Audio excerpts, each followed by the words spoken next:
16th, 2011 Board of Commissioners public meeting. Please rise and join me in the Pledge of Allegiance. I pledge allegiance to the flag of the United States of America and to the republic for which it stands, one nation, under God, indivisible, with liberty and justice for all.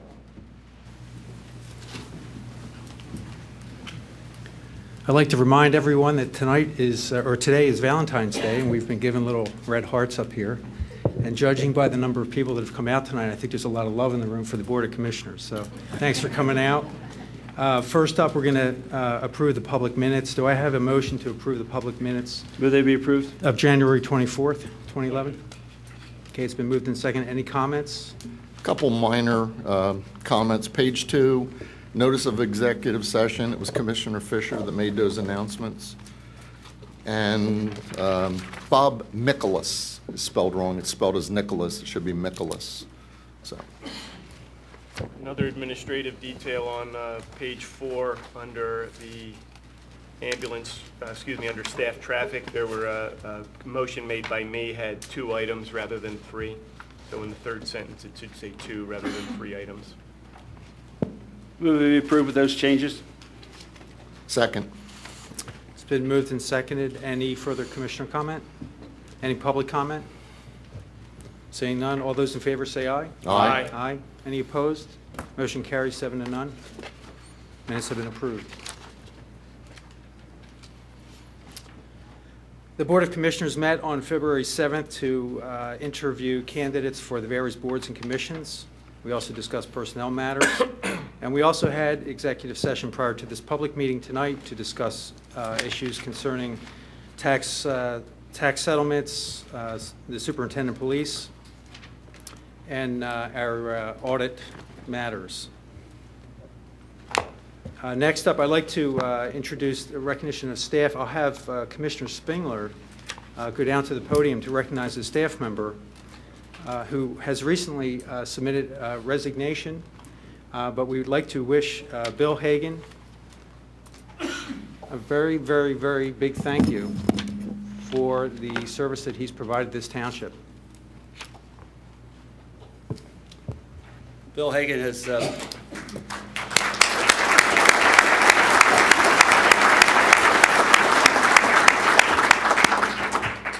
Bill, we had a lot of great directors of public works, starting with Ernie Marmer. I go way back.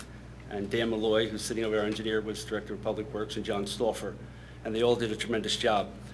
But I must say you were special. And you were special to me and to the other commissioners and to the public in Radnor Township, because we used to work with the manager and the director of public work to get things done. And when people called us with a problem, we went with them, we worked, and we got it done. But since you became Director of Public Works, we just have the public call you directly. It's great. We never have to go to the manager to ask his permission, and we just said, call this number and ask for Bill Hagan. And they called you, and they got their curbs raised where they had drainage problems, and they got their potholes fixed, and they got their trash taken care of, or their tree taken down, or whatever it was, their sewer problem, whatever it was. And you did a tremendous job. And on behalf of the Board of Commissioners, we're really sad that you're leaving, and you can still stay until I give this proclamation. You still can say you want to stay, but we certainly appreciate the job you've done on behalf of the residents of Radnor Township. Thank you very much. I appreciate that.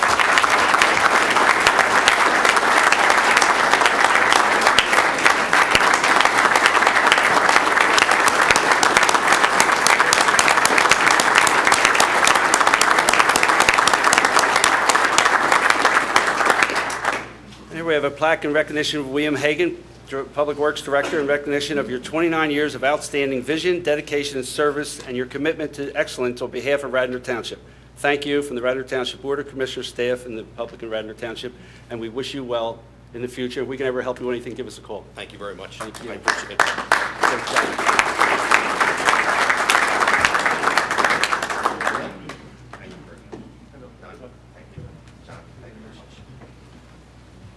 John, thank you very much.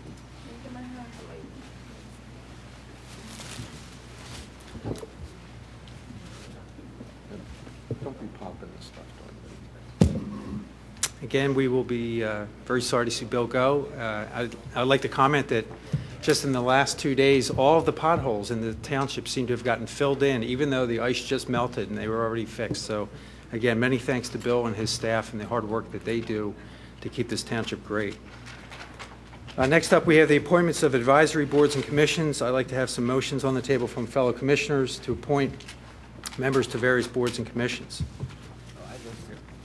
All right, I'd like to, for the Board of Health, I'd like to nominate Kelly Doyle for appointment. Second. Okay, it's been moved and seconded. Any commissioner comment? Any public comment? All those in favor? Aye. Say aye. Aye. Aye. Any opposed? No opposed. The motion carries 7-0. For the Citizens Communication Council, I'd like to make a motion to appoint Joseph Shanane, Bruce Wilson, and Brian Kirby. Second. Okay, it's been moved and seconded. Any further commissioner comment? Cheney. Shaney, sorry.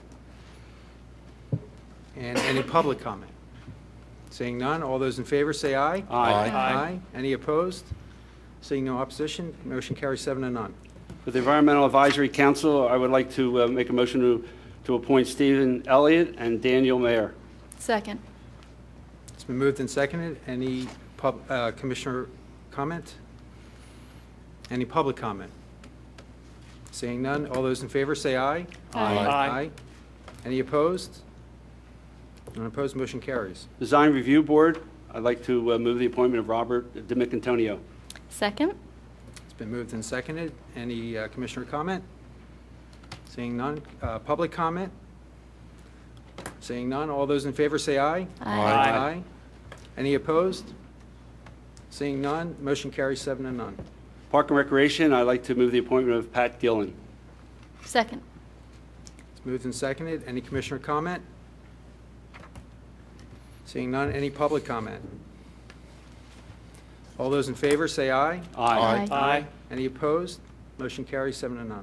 For the Planning Commission, I'd like to move the appointment of Ken Kearns and Kathy Bogosian. Second. It's been moved and seconded. Any commissioner comment? Any public comment? All those in favor say aye. Any opposed? No opposed? Motion carries. And that's it. The Zoning Hearing Board will be taken care of later on the agenda with a special resolution. Thank you, Commissioner. Can I just add that we had over 30 applicants. We interviewed over 30 people for these positions, just a handful of positions. And I've only been on this board for a year, but it really was one of the most uplifting things that I've done, because we had one after another resident come in of the highest caliber, one more talented than the next, all willing to sit on our boards for no compensation, just because they want to be part of this township and make it a better place. And they were all qualified and skilled and highly successful in their fields. So I thank them all for coming out, and I hope they come back out again next time we have some more openings. Thanks.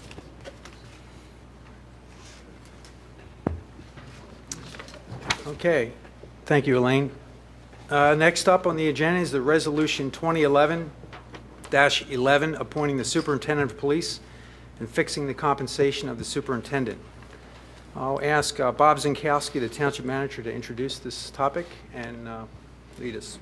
Sure. Thank you, Mr. Chairman. We began this process, it seems like a long time ago, last summer, in the search for a new Superintendent of Police. I would be remiss in the meantime of not recognizing Lieutenant Antonini for stepping into this position as officer in charge over this transitional period, which I know has been a challenge for him given the retirement of the previous superintendent and taking on a lot of the responsibilities, not only of his lieutenant, but also as the superintendent's position. So I want to thank Lieutenant Antonini for a nice job for stepping into the process.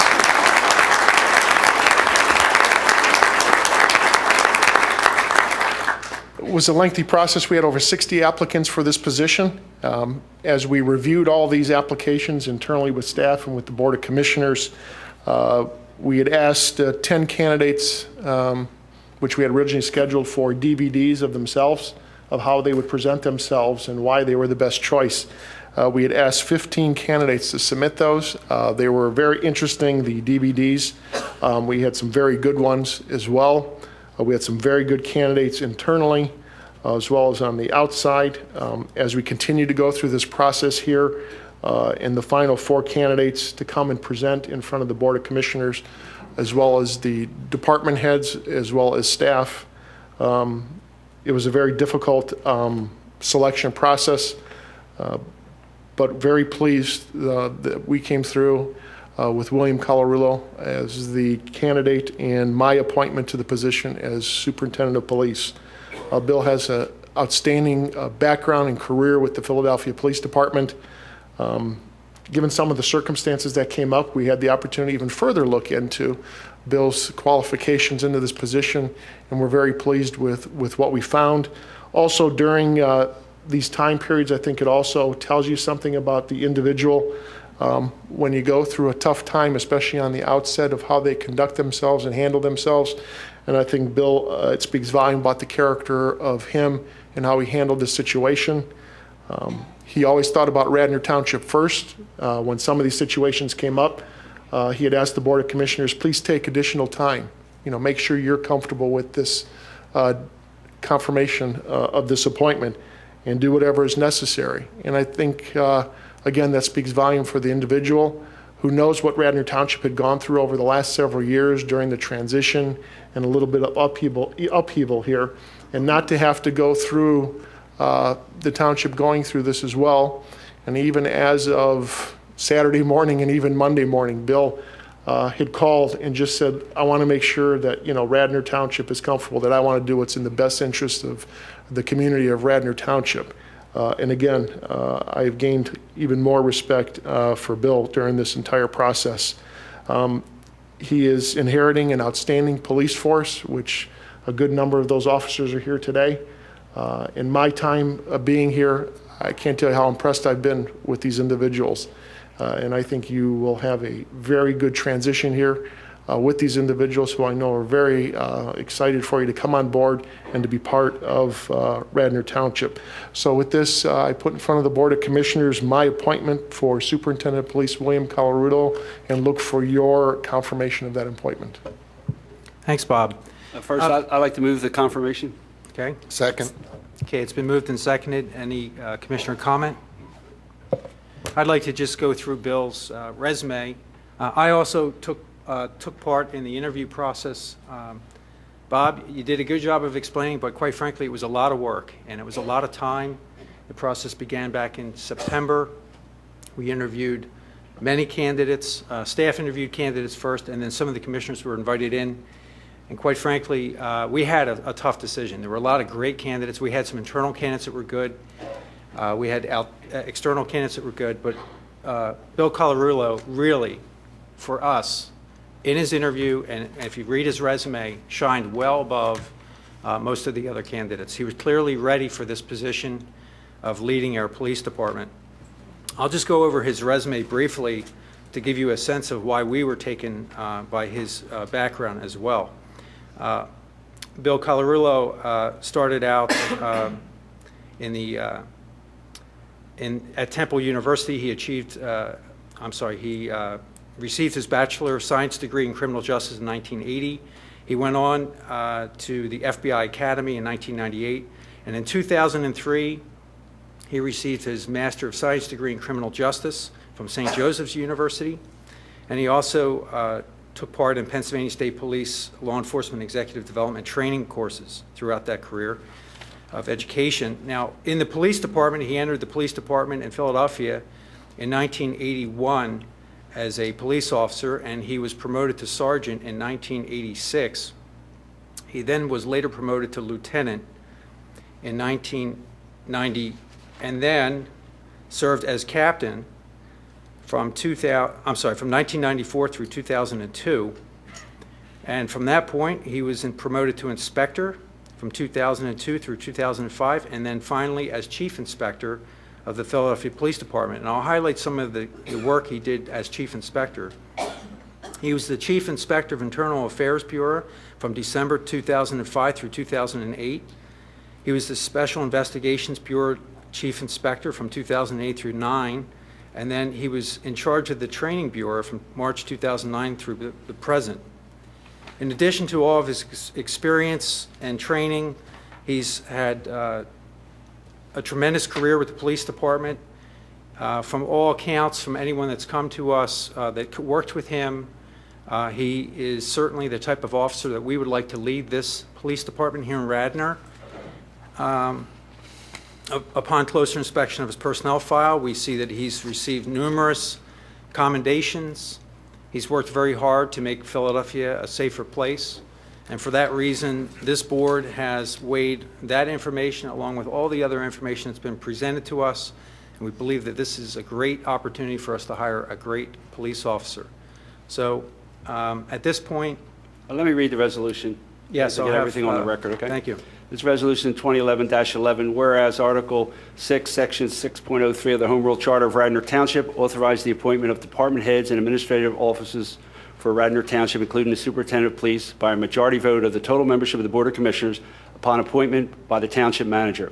Whereas there is a vacancy in the office of superintendent of police, and the Board of Commissioners has determined to fill the position of superintendent, and whereas the Board of Commissioners has performed a search for a superintendent to fill the position, meeting the qualifications for the superintendent of police, and whereas the Radnor Township Board of Commissioners, upon recommendation of the township manager, has selected a qualified applicant to fill the office of superintendent of police of Radnor Township, now therefore be it resolved that the Board of Commissioners does hereby select and appoint William Carullo to the office of superintendent of police in accordance with the Home Rule Charter and the Radnor Township Administrative Code, and the Board of Commissioners does further approve and adopt the employment agreement entered into between Radnor Township and Willow Carullo, attached hereto and incorporated as Exhibit A.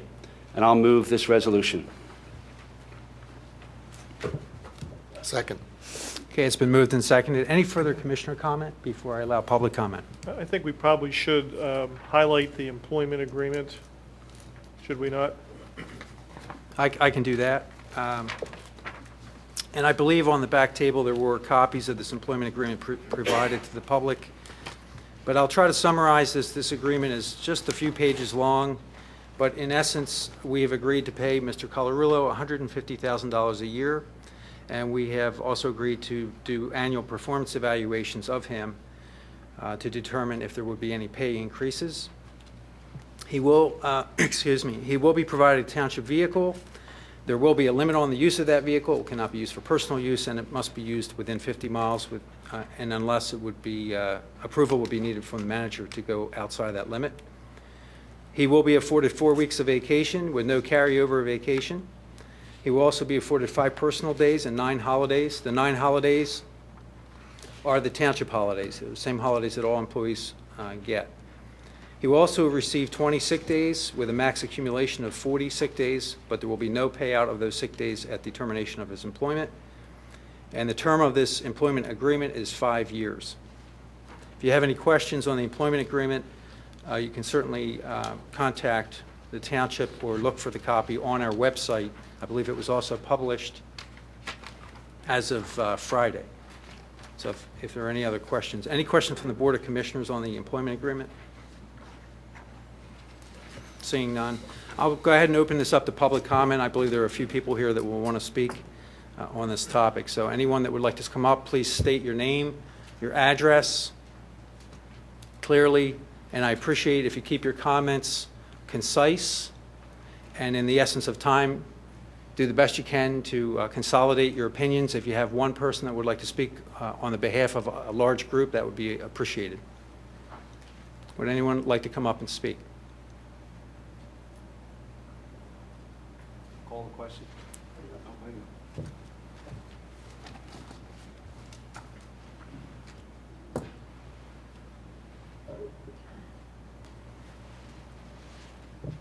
You can step up to the podium. Over here?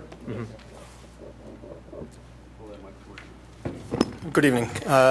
Bill McKenna. I actually live at 12041 Sewell Road in Philadelphia, Pennsylvania. I was a police officer under the command of William Colorillo as a captain.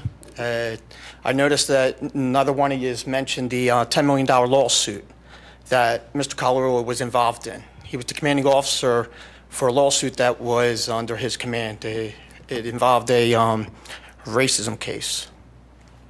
I emailed each and every one of you, and none of you wrote me back other than Mr. Nagel. Mr. Nagel had commented about my medical records. He went public with that. I I believe that Mr. Colorado shouldn't be the chief of police here at Radnor for the sake of everybody out here tonight. I wasn't prepared to actually speak. My brother's not here today. He was going to do it for me because I rushed here from work.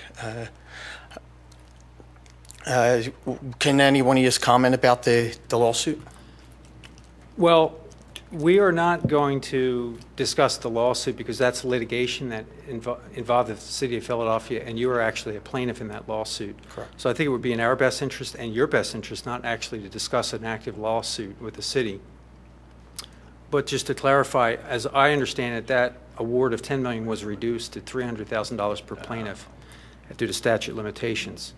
So we are not prepared to discuss any of that. That was something that occurred back in 1998. We are certainly, not first party or second party to that case, so we are not prepared to discuss that.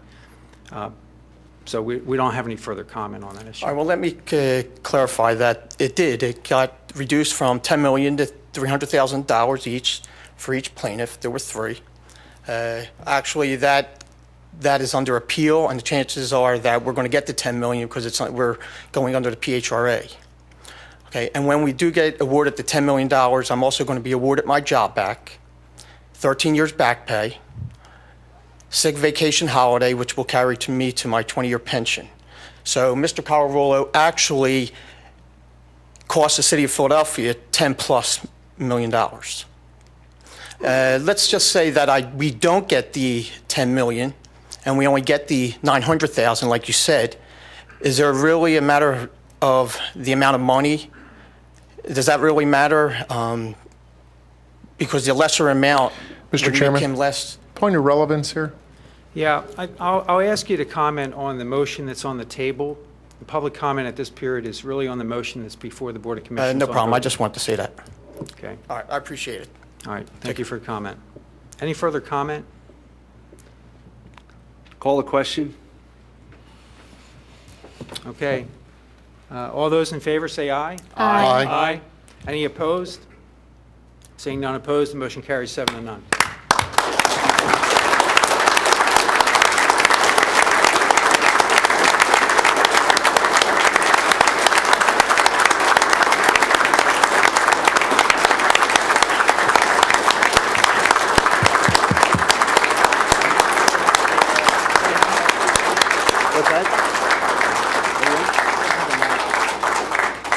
I'd like to ask, No, they set that up. Is that on? That's right.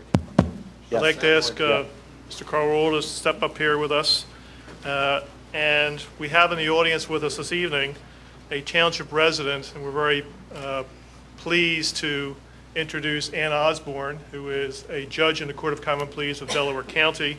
And we would ask her to step up and to administer the oath to Mr. Colarulo. Is there any other family member here? Would you have the Bible, please? Would you like to hold the Bible? All right. Ladies and gentlemen, this evening with Mr. Colarulo are his mother, Rose Colarulo, and his son, Bill Colarulo, Jr., both of whom are going to participate in the ceremony by holding the Bible. Can you move the I mic think over? you can hold the microphone. Yeah. You let her move in. Thank you. All right. Stand over here. Place your hand on the Bible. And repeat after me. I, William Colarulo, I, William Colarulo, being duly appointed as the Superintendent of Police being duly appointed as the Superintendent of Police of Radnor Township, of Radnor Township, do solemnly swear do solemnly swear that I will support, obey, and defend that I will support, obey, and defend the Constitution of the United States of America the Constitution of the United States of America and the Constitution and laws of this Commonwealth and the Constitution and laws of this Commonwealth and the ordinances of Radnor Township.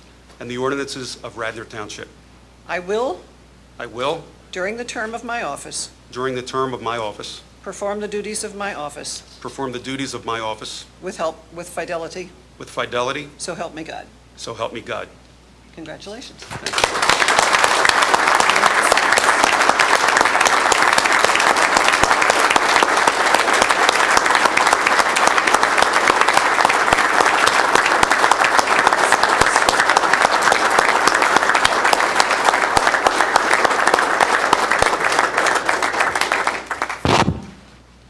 Sign on the dotted line. And once Bill is finished signing the document, I'd like to present him with a badge which represents his appointment as Superintendent of Police of Radnor Township. So if I could put that on you right there. Do this. There. Thank you, sir. Congratulations.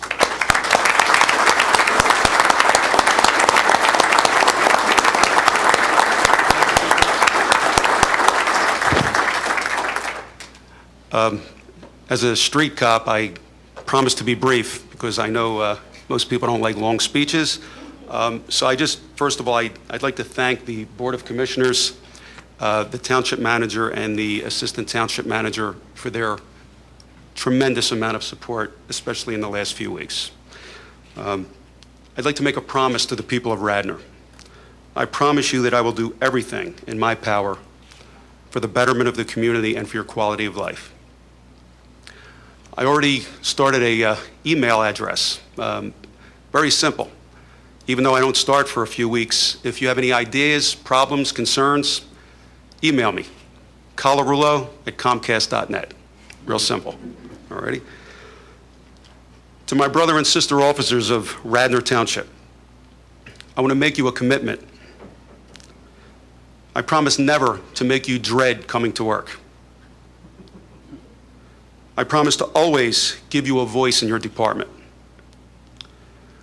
I promise that I will always treat each and every one of you with respect.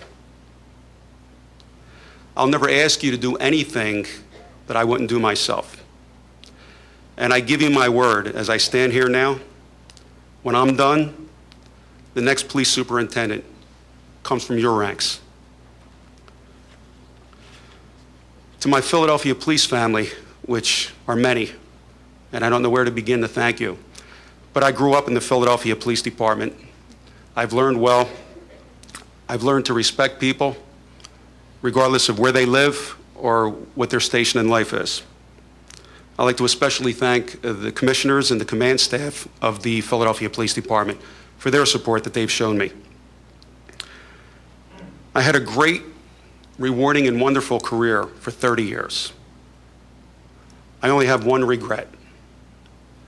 I wish I can go back in time and possibly stop the officers that gave their lives over the 30 years, starting with Dan Faulkner and ending with Officer Pulowski. The dozens of officers that paid the ultimate price. If I could change that, that's the one thing I would do. Other than that, if I had to do it all over again, I would do it the same way. I'd like to thank Sandy Fox and Al Lewis, who's a former deputy police commissioner in Philadelphia, who trained me when I was in the Philadelphia Police Academy, who's truly a mentor, and you gentlemen have been very supportive over the past few weeks. I'd like to thank everyone that's here in support, whether they be my childhood friends, people that I went to the police academy with, or people that I became friendly with throughout my career, and I can't find the right words. The right words I just cannot sum up. I'm truly overwhelmed. And my friends in the media, the mainstream media, those that are retired and those that are still active. And I see Vernon Odom and Tommy Gibbons, Walt Hunter, Mike Strug, John Rollins, and all the others that I'm sorry if I miss anyone, but thank you for your support, and I'll always be there to answer the phone, to talk to you. Things are going to go bad sometimes, but when we admit that and we learn from our mistakes, then we can move on. And just one final thought, and I'm going to try to get through this. There are two very significant people in my life. They've been married for 62 years, and they grew up during the Depression. They raised 3 children in a small row home in South Philadelphia, me being the youngest and probably the toughest to raise. They taught me everything I needed to know about police work. They taught me to treat everyone with respect, to have compassion for people, and to always do the right thing. I told my mom a few weeks ago that if she was afforded the same opportunities that her children were afforded, she would be the first female president of the United States of America. But you know what? She has a better job. She's my mother. God bless you all.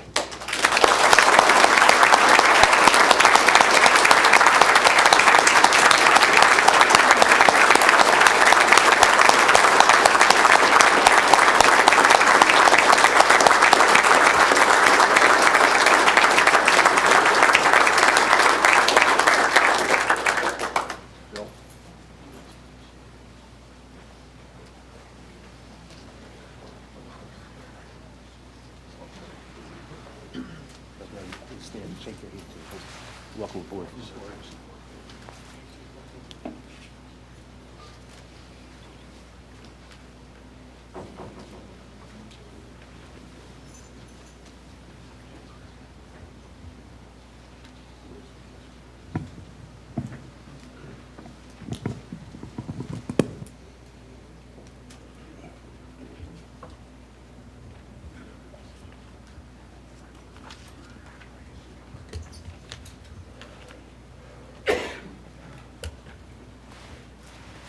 Thanks a lot.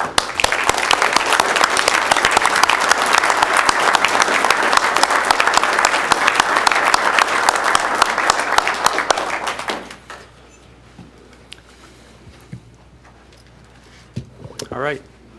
Thanks, Commissioner Mahoney. Nice job. And Bill Colarulo, welcome to Radnor. And we're very excited about this new hire. So at this point, I will open it up for public participation. If you have comment about tonight's agenda or any other item, you're welcome to come up. John, why don't you take about a 3-minute? You want to take a, okay, we'll take a 2-minute break to let people head home that are not interested in sticking around. Thank you.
going to resume the meeting now.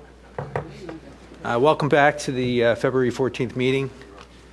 I am going to open it up for public participation if anybody would like to come up and speak on the items tonight. Please state your name and your address.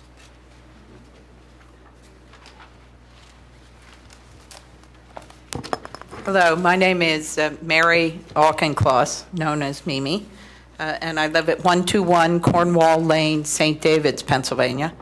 I want to assure you that I'm here speaking not on behalf of any group I might belong to, including the League of Women Voters, but rather personally. The issue I want to address you about is the commission to revise the Home Rule Charter. And I'm going to ask you to reconsider the outline that you have. I know it's a discussion item only, but I want you to reconsider the way in which those appointments are made, and also the charge to the group. First of all, it's my strong suggestion to you that you limit the activity, that you as our elected representatives decide the issues that you believe have been problematic and charge the group to consider those instead of the wide-ranging blanket approval that you, or charge that you have listed on this piece of paper. That would be giving a great deal of authority to them. Now, of course, the township can reject this redo of the charter, but it would be a big waste of time and could create a large controversy if they go off after something that you folks, in your wisdom, don't feel is an appropriate change. The charter has many, or has a number of specific, say, specific amounts of money or other administrative issues that should be addressed and modified, but a blanket charge is too much. My second issue is the way in which you're appointing the members of the board. You have included the League of Women Voters as the only entity that would have the authority to recommend to you. Now, I recognize that in the paper you submitted, you have them recommending, whereas each of you will get a precise appointment, and of course that's a difference. But if you're going to include one community group, I urge you to consider many of the others that have a deep vested interest in how we manage the township and who might contribute good ideas to it. One of the ones that occurs to me is those folks that we tax plenty, which is the Wayne Business Association.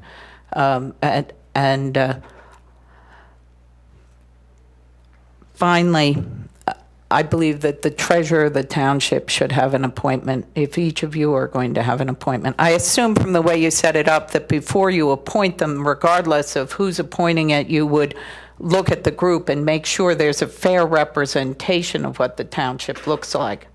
Is that correct? Or is that what you intend to do? I think the goal is to get representation that's fair, but more importantly, to get representation that will actually get all the work done and have the skill sets necessary to go through that very important document. So, I mean, well, certainly no one could quarrel with that, yeah, but that's the goal. That's you've the goal. Excluded friends and appointees to the board. You've really pretty much limited who can be appointed. The League of Women Voters is the active members of that group are small and extremely friendly. I'm happy to say I participate actively. I've been at Elaine's house for dinner with the group. I see John and Elaine regularly, but it's very close to two of the commissioners. Thank you very much. Thank you for your comment. Any further public comment?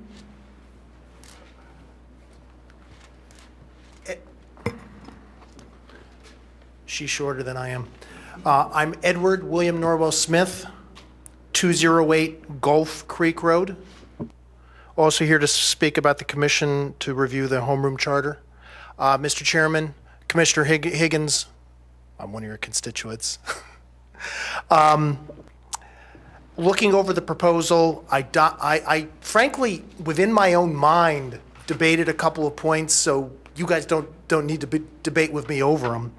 But I did want to serve up some observations, recommendations, which, by the way, I will be emailing to Commissioner Higgins tomorrow, So if you wish to pass them along to other board members, that'll be your choice. I debated who else might, I'm not going to say be deserving, but be worthwhile to have appointments from.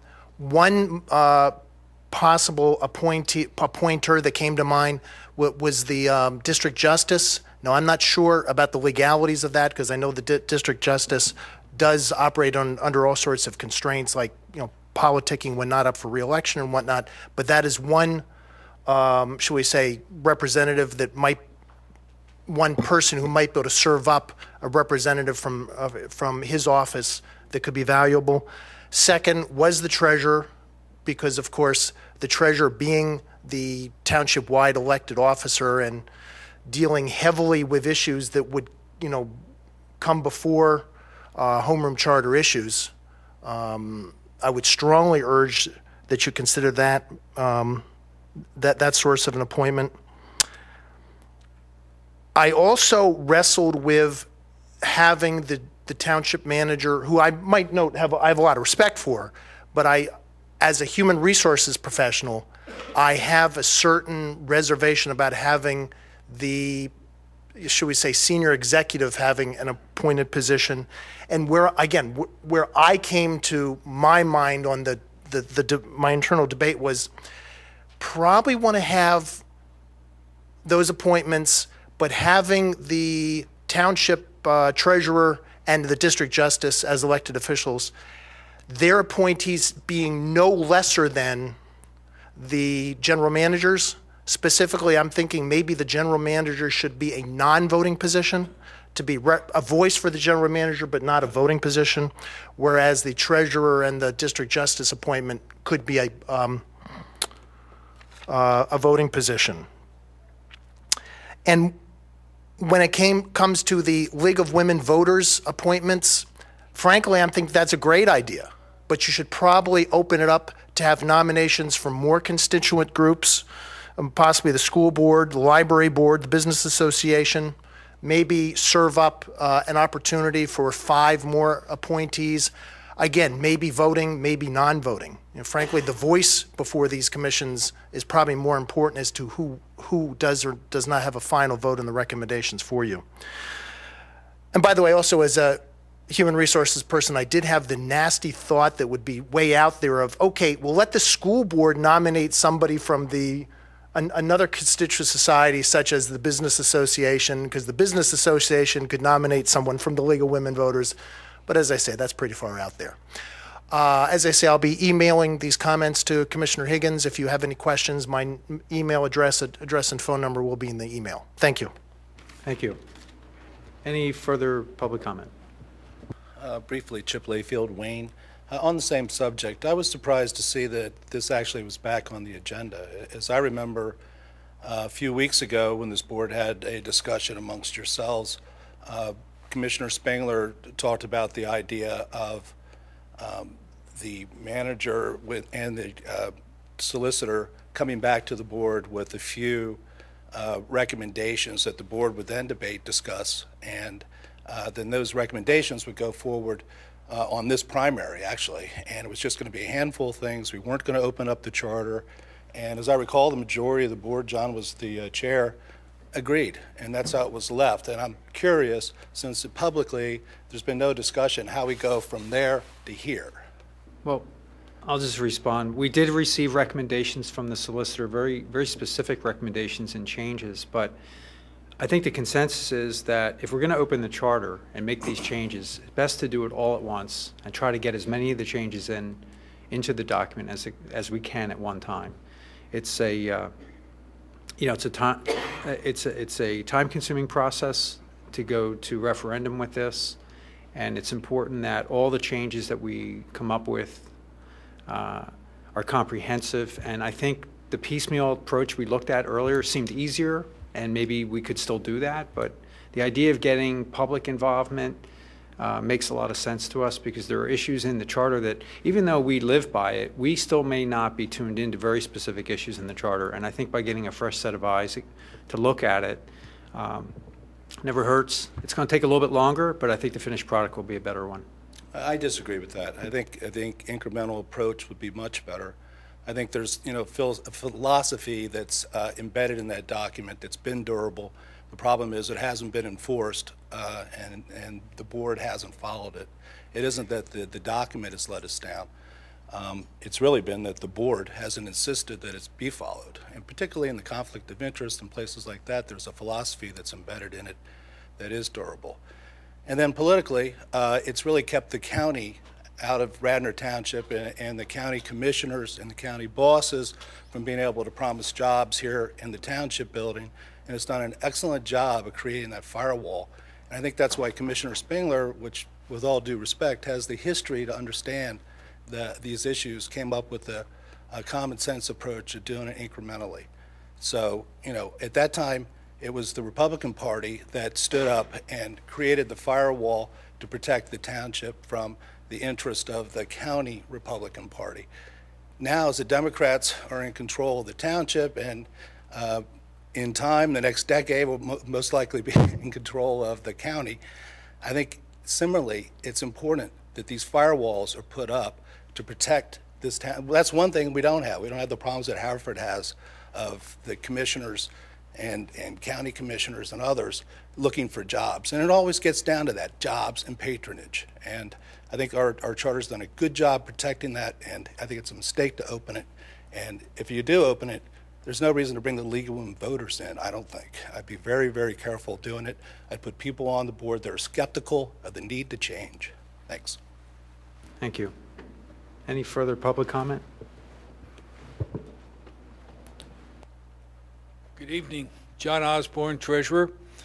Mr. Chairman, ladies and gentlemen, the board. I was under the impression that I would be having a pick on this charter commission. I was informed of that last week, and it was just today that I learned that I don't. And this is not a personal thing. This is on behalf of the Office of the Treasurer. I think the office is an important office if the function is carried out. And therefore, I request that the Office of the Treasurer gets a pick on this. And I recognize that you have the rights and authority to pick who you want. The original charter was drafted in '76, and I believe there were 13 people on it. I don't have my charter with me, but in the prelude to the charter, it counts out the number of people, and it was a more diverse group than it appears like is being set up at this time. The office of the treasurer is elected by the entire township, not just by a ward, and it certainly should have an importance over and above the League of Women Voters. You could also have the Wayne Business Association in there, or other groups that have been mentioned here tonight. I didn't intend to say anything about this, but I walked in from seeing some folks out there that I knew, and now I hear a discussion of the treasurer's situation. Therefore, I thought I had to stand up and say something about the office of the treasurer. This will not personally affect me. I think the office is important to the township. Thank you. Thank you, John. Any public comment? Okay, seeing none, we'll move on to the committee reports. Commissioner Spengler, Public Works. Yes, first I'd like to introduce an ordinance to award the bid for the library roof replacement. The low bidder, Barnes Bain Roofing, $93,485. And I'll move the approval of the ordinance. Second. Okay, it's been moved and seconded. Any commissioner comment? I just had a question. The column for alternate bid, Bill, what was? Yes, that's if the roofer feels that the gutters that are on the building are suitable and can be reused, that number would actually come off the total number. So if we accept the low proposal and the gutters are usable, it winds up being about $89,000? That's correct. Okay. Do you have a, if we pass the ordinance tonight, do you have a estimated start date?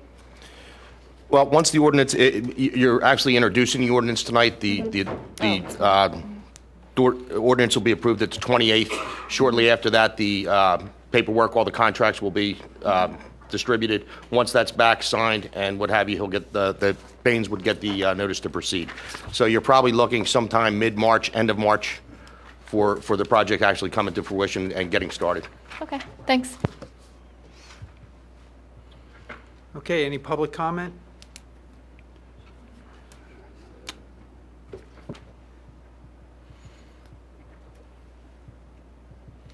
Kathy Mulroy, oops, am I on? Kathy Mulroy, Library Director. Just wanted to say how thankful we are that this is moving forward and that we have a proposal. We are pleased with the selection of the contractor. We have spoken to the two libraries that this contractor has done work for, and one of them in 2 years, the roof hasn't leaked.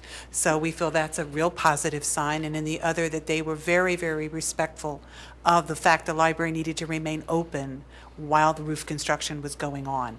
So the two things that we were most concerned about, because we expect to be open through the entire project, both libraries were able to say that they were able to do that. So we're very excited about the fact that this is being put forward, and thank you all. And thank Bill Hagan very much for all the work that he put in on this. Thank you. Thanks. Any further public comment? Okay, the introduction of the ordinance 2011 has been moved and seconded. All those in favor, say aye. Aye. Aye. Any opposed? None opposed, motion carries 7 to none. Next, I would move the approval of resolution, Radnor Township, employing architectural services for design, build specifications for the Callan Park Comfort Station. The funding for the architectural services will be pursuant to a DCNR grant, and the award is to Arch Design Architects for the price of $6,860, and I move the approval of the resolution. Second. Could I understand, Bill, did you work on this one as well? Yes, I did. This is for simply drawing the plans for the design build, correct? That's correct, and that'll give us a boilerplate for future installations. Once this is done, the project will go out to bid. Is the idea to take down the existing building that's there? That's correct. The demolition is part of the replacement. Right, okay, thank you. Okay, any further commissioner comment? Any public comment? Seeing none, all those in favor, say aye. Aye. Aye. Any opposed? Motion carries 7 to none. Next, approval of resolution to, for trees. This isn't stump grinding, Bill. This is just trees, right? This is actually trees and stump grinding. All right, trees and stump grinding. The low bidder was Promark Landscaping in the amount of $17,120, and I'll move the resolution. I had a quick question about this. So this is a bid for all the work that we anticipate in 2011, or is it a specified amount? No, it's for all the work that we put out. Any tree work that we couldn't accomplish in-house was on that list. As you saw, the beauty of competitive bidding, Right. It went from $17,000 all the way to, I think, $57,000. Promark is a reputable contractor. We did have them in here in 2008, and they did a great job for us. Okay. And it's our Public Works Department that decides what trees come down, and then they take them down, or are they given responsibility for figuring out which need to come down? No, everything that's coming down is we've targeted it. Whether it's through resident complaints, things where we've had dead wood come out of trees, on-street trees. We actually do a thorough ride around to look at trees when they bud out and leaf out and make those decisions. And they all have a white X on them. Right. As you ride around the town. You can't miss them. Yeah. Bill, does this include, excuse me, does this include stump grinding? Yes, it does, and topsoiling the stumps. And does that include trees that were removed at a prior date? That's Prior correct. years? We actually had some stuff that we did in-house last year in the fall, and those stumps are also included on that list. Okay, great. Thank you. Okay, any further commissioner comment? Any public comment? Okay, it's been moved and seconded. Comments done. All those in favor? Aye. Say aye. Any opposed? No opposed, 7 to 0. Next item is introduction of an ordinance to authorize purchase of one 2012 International Model 7400 dump truck with central hydraulic system from the CoStar state contract, and I'll move the introduction. It's been moved and seconded. Any commissioner comment? Could I speak on that for 1 second? Yes, Bill. It was actually an authorization to purchase. I talked to the township manager, and there will be a resolution given to the board on the 28th with all the specific details about the truck. Okay. So, Bill, you're saying it's not an ordinance? No, I talked to Bob, and because it's a piece of equipment. Right, and I was just looking at Bill White and I were having the same discussion. I asked, why is this an ordinance? Because it's not required to be done by. I'll move the introduction of a resolution to authorize the purchase. It should be done by resolution. Right. I'll move the introduction of resolution to authorize purchase. Second. Okay, it's been moved and seconded. Any further comment on this resolution? So I just have a question. In the capital budget that we passed for 2011, we have 100 and something, 50 something for replace dump truck number 53. Is that this? That's correct, and we actually we've gotten better prices this year. We're actually going to save about a little over $9,000 from the price that we had last year. And then what happens to dump truck 53 that we're replacing? Or do we just keep it as well? No, once we have the resolution and we were to purchase that, I would ask for authorization to liquidate that asset and sell that vehicle. Huh, okay. Thanks.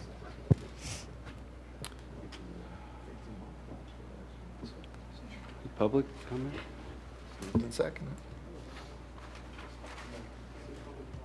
Yeah. Any further public comment on this item? Okay, seeing none, all those in favor, say aye. Aye. Aye. Aye. Any opposed?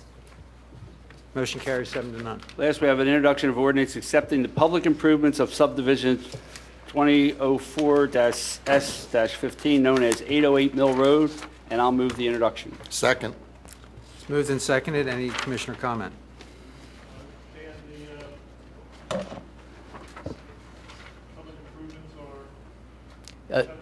Yes, they are. In this case, it's just sanitary sewers. I asked the question, thank you, whether or not the public improvements were acceptable to the engineering department. And they are. In this case, it's only sanitary sewers. All right, great. Thank you. It's behind Kurt's house, the houses that were built in there. Gotcha, thank you. So in essence, we're kind of adopting these sewer lines. Is that in essence by doing an easement? Yes. Okay, just want to make sure. Any further commissioner comment?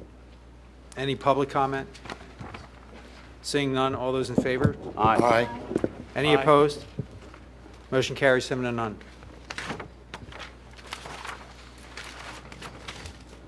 Okay, Commissioner Curley, Community Development. I move the approval of certificate of appropriateness ARB 11-03 for addition to existing garage at 220 Bloomingdale Avenue. Second. Been moved and seconded. Any commissioner comment?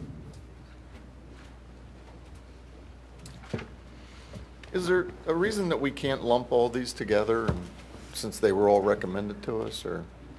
Well, unless the public has a discussion on any one of them. Well, that's the we problem. could still allow that discussion.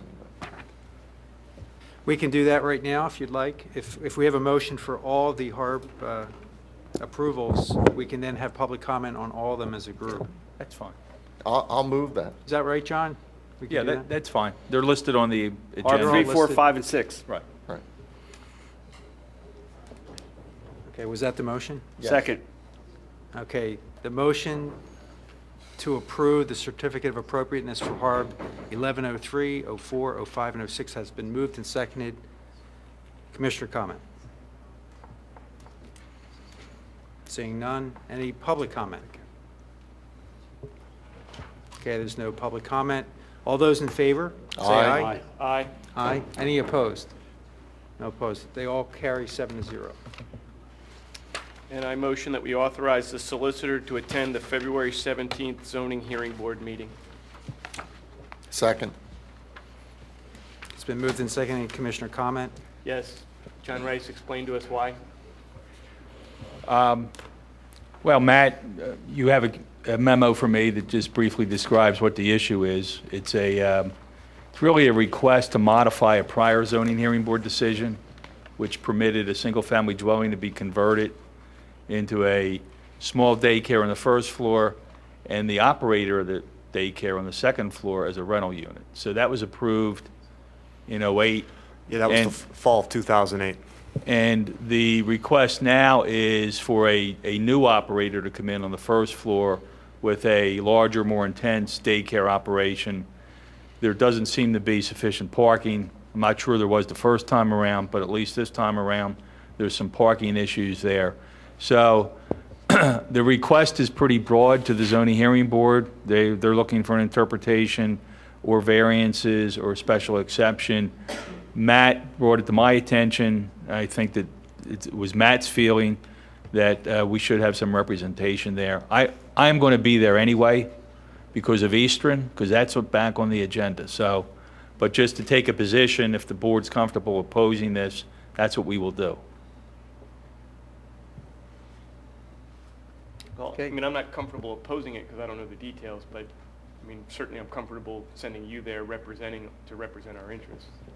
I have to, well, I have to do something other than show up, and I'm not going to be there to support it, so. Are you recommending that we should oppose it? I think based on Matt's concerns and the fact that there's not sufficient parking there, I think if no one opposes it, the zoning hearing board may grant it, and you're going to impact the residential area with parking on the streets. It's daycare, so. I mean, I don't know whether there's drop-off and pick-up. Usually with a daycare that's built as a daycare, you have a traffic circulation plan where John, people drop off. This is on West Wayne? 402? 402 West Wayne, across from Vic and Dean's. Yep. I like the idea for a different reason, which is, you know, if you watch the zoning hearing board, what you see is the applicant brings his high-priced lawyers, and members of the public, neighbors, sit there with no representation. And I think it's our responsibility to provide them that representation and something that's so obviously deleterious to their neighborhood. John, I represented the seller 4 years ago. Do I have a conflict? I've represented the seller and the buyer. You should recuse yourself from voting on this. Well, I'll move the authorization for the solicitor to attend and take a position in opposition to it. I think that was already moved and That's seconded. already- And I didn't mean to, nothing I said, well, all I meant, John, was that I don't have the details that you have, so, like, we're going on your advice that this is a violation of our code, so we're relying on you to represent us in that regard, not a. And the zoning laws. Yes. And John, as a course of regular business, I think it is in your mind, it's in the best interest of the public to have our solicitor come and represent the public in these, Well, and the best interest of the township in these issues. Right, but the board has to, you're the public. I understand. I mean, We you have make to the approve decision this. whether the public is going to have representation. Right. We shouldn't be taking on the legal costs for the public, but I think, Matt, you think it's appropriate for John to attend and John to disagree with That's correct. I think that if this were to be granted, I think there would be an undue hardship on the township, the residents surrounding it, and also community development, because we would be receiving complaints as a result from traffic, parking issues, et cetera. And just as a general rule, one other comment on, because Matt and I have been dealing with a lot of parking issues. Some have been there for years, and there's not much we can do about it. But when relief gets granted at the zoning hearing board, then it comes back to your Department of Community Development, and the complaints come back. And the question is always, how did this get approved? So some of these, I think my advice going forward, not all of these, some of these are pretty simple applications, but some of these that deal with parking ought to come to this board on a more regular basis. And you make a decision whether you want to take a position or not, or leave it up to the zoning hearing board. But there's been quite a few. I mean, like more than 5 in the last 6 months or so that are all parking-related issues and changes of uses that may or may not require more parking spaces.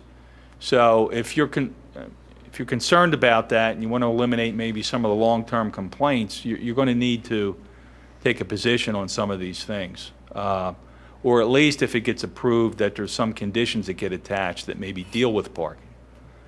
It's a tough issue because of the, what's happening with conversions. When we send Matt's taking a position for the township, correct? Correct. So all we're doing is authorizing you to assist Matt Correct. in defending the township's position. Correct.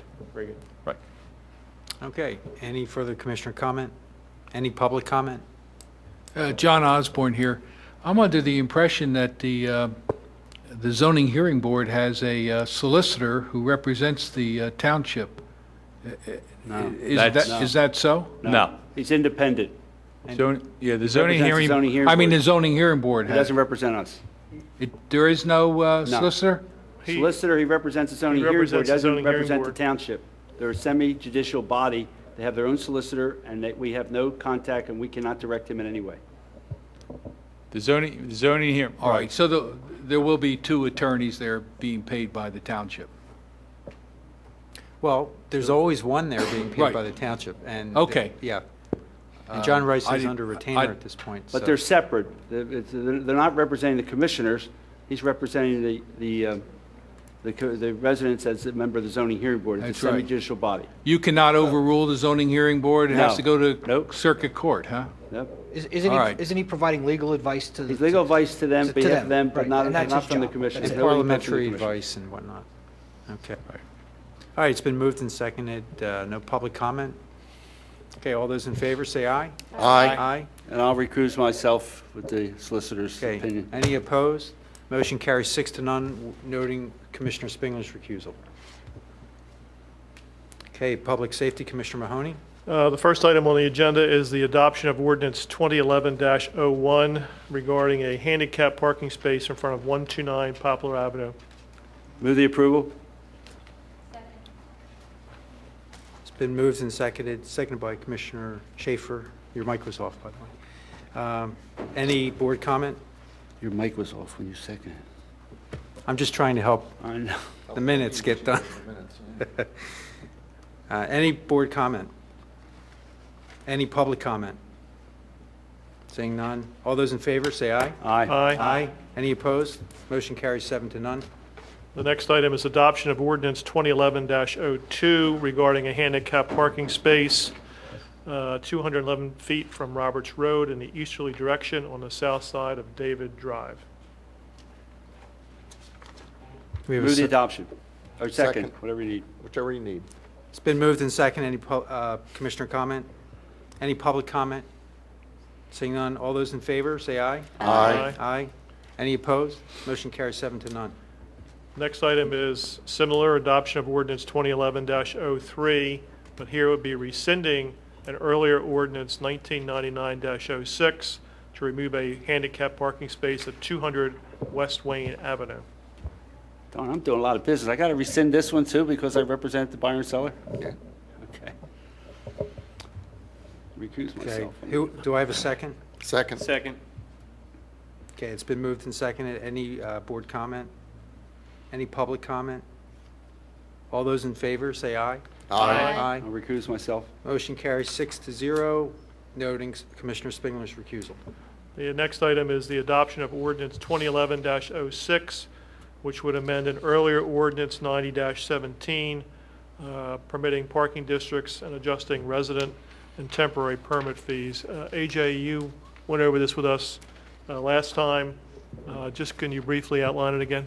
Again, the rates have not been raised since 1990, since the introduction of the original ordinance. In that ordinance, it does say we're trying to, the permit parking system should try to pay for itself, so this will be in attempts to help better recoup the costs of everything from posting signs to issuing the permits. Very good. AJ, does this mean we'll also have an opportunity now to, there's been charges that there's some extra permits floating around out there and people don't deserve them? So are we going to be able to get that back under control? Well, that's been brought up before, and I tried to address that at various civic meetings. I know we have that issue on staff traffic tomorrow as well, just to talk about permits, not that there's too many. The permits we've surveyed each driveway, each residence, depending on how much space they have, whether they have a driveway, whether they have one spot, two spots, how many permits they get. Each one that above and beyond that has to have a variance by the superintendent, and they are very strict on those variances. So I would discount, or hope to discount those rumors through any discussion. Be a good opportunity to do that, which would be reinforced for the public. Well, he's discounting it because he says he does it properly. And I'm saying that if he does during this process, he'll be able to assure that. And I'd move the adoption of this ordinance. Second. Whoa. Wow. I'll shut up Okay. if you guys are going to second. Nobody ever Turn your does it. microphone on.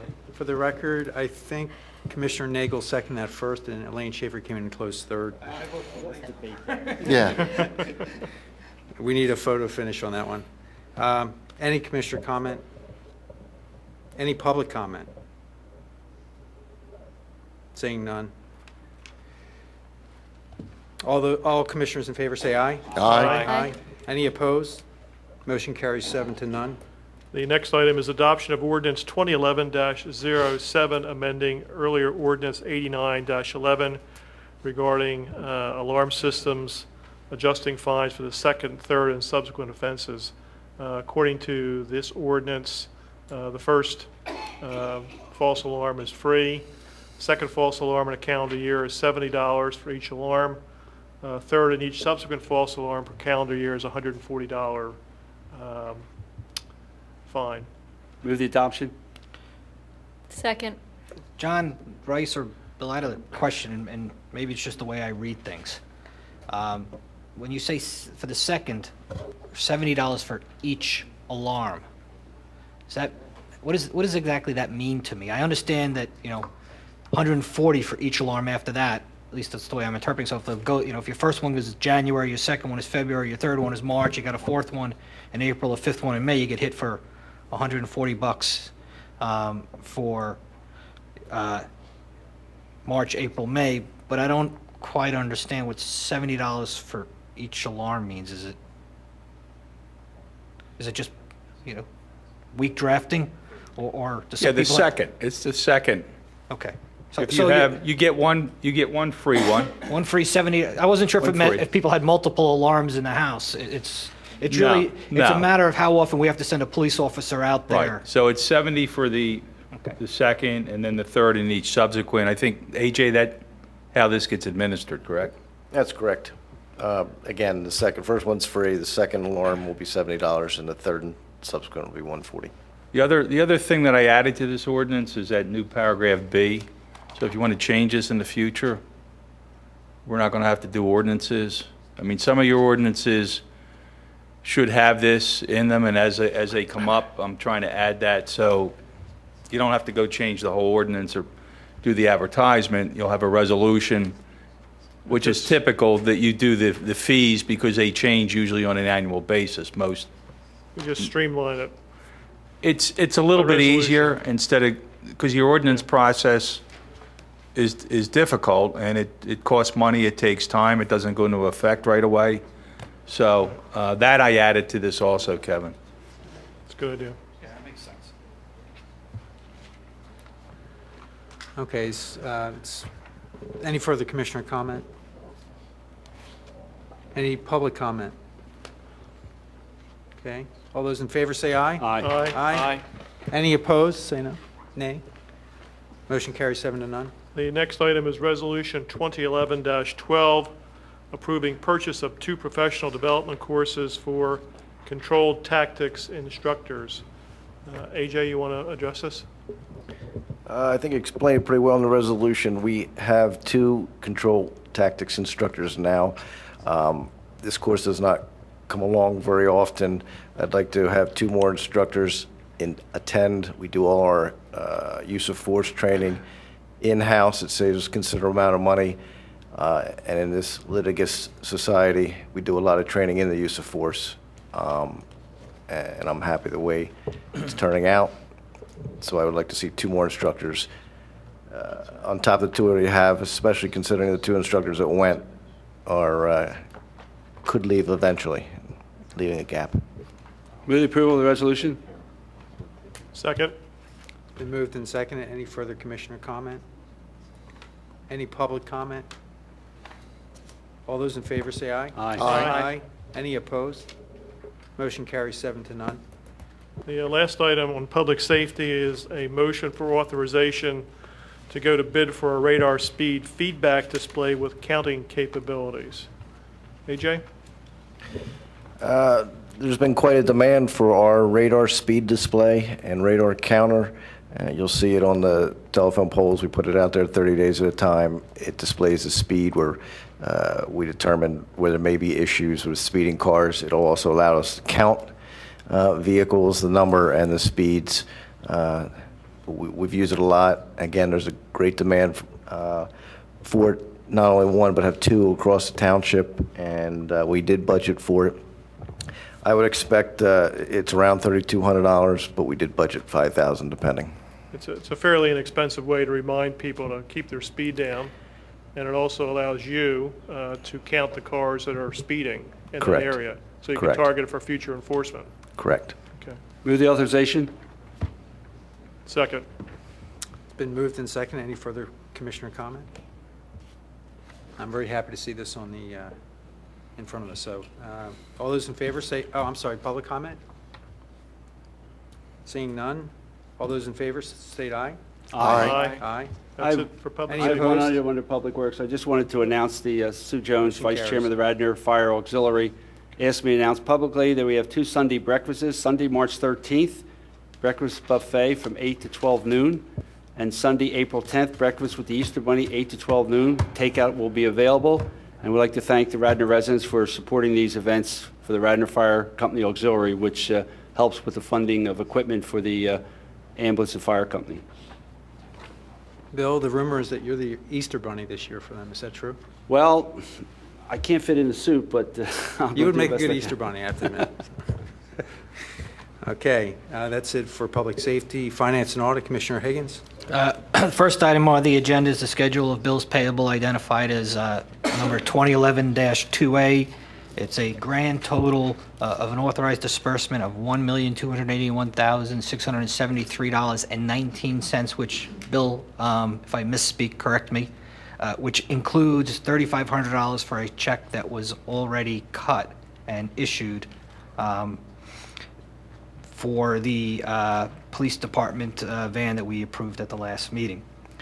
These bills have been approved by the respective department heads and are within the budgetary limits imposed at our December 13, 2010 meeting. So I move the introduction and approval of this. Second. It's moved and seconded. Any commissioner comment? Just want to note my previous recusal on the items involving office basics.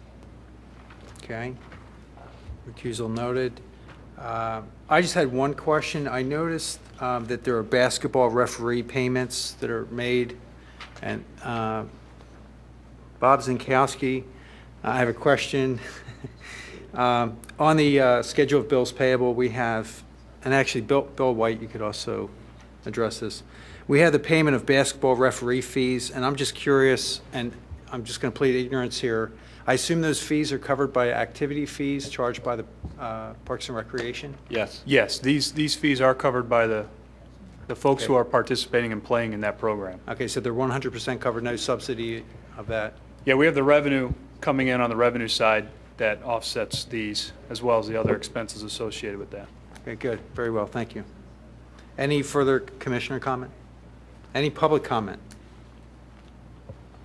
Seeing none, all those in favor state aye. Aye. Aye. Any opposed? Motion carries 7-0. The next item on the agenda is the adoption of ordinance 2011-05, the 2011 fee schedule, which has been updated and corrected for the items we reviewed at our last meeting. So I move the introduction and approval of this. You move the adoption, and I'll second it. I did. You move the introduction. I got said adoption. introduction and approval. Oh, okay. So the ordinance 2011-05, the fee schedule has been moved and seconded. Any commissioner comment? It was introduced at the last meeting, so now it's up for adoption. It's been advertised for a hearing tonight. Right. No commissioner comment. Any public comment on the fee schedule? Seeing none? All those in favor, say aye. Aye. Aye. Any opposed? Motion carries 7-0. Next item on the agenda is Resolution 2011-01, the establishment of the Citizens Audit and Financial Advisory Committee. So, Bill or Bob, you just want to give a quick rundown? We have a document at the back that identifies the purpose and scope, the committee members, et cetera, but if you guys want to give a quick rundown. Yeah, the primary purpose is to continue the practice of having citizen input on financial matters. So the commissioners started that back in 2010 with the creation of the CB-FAC.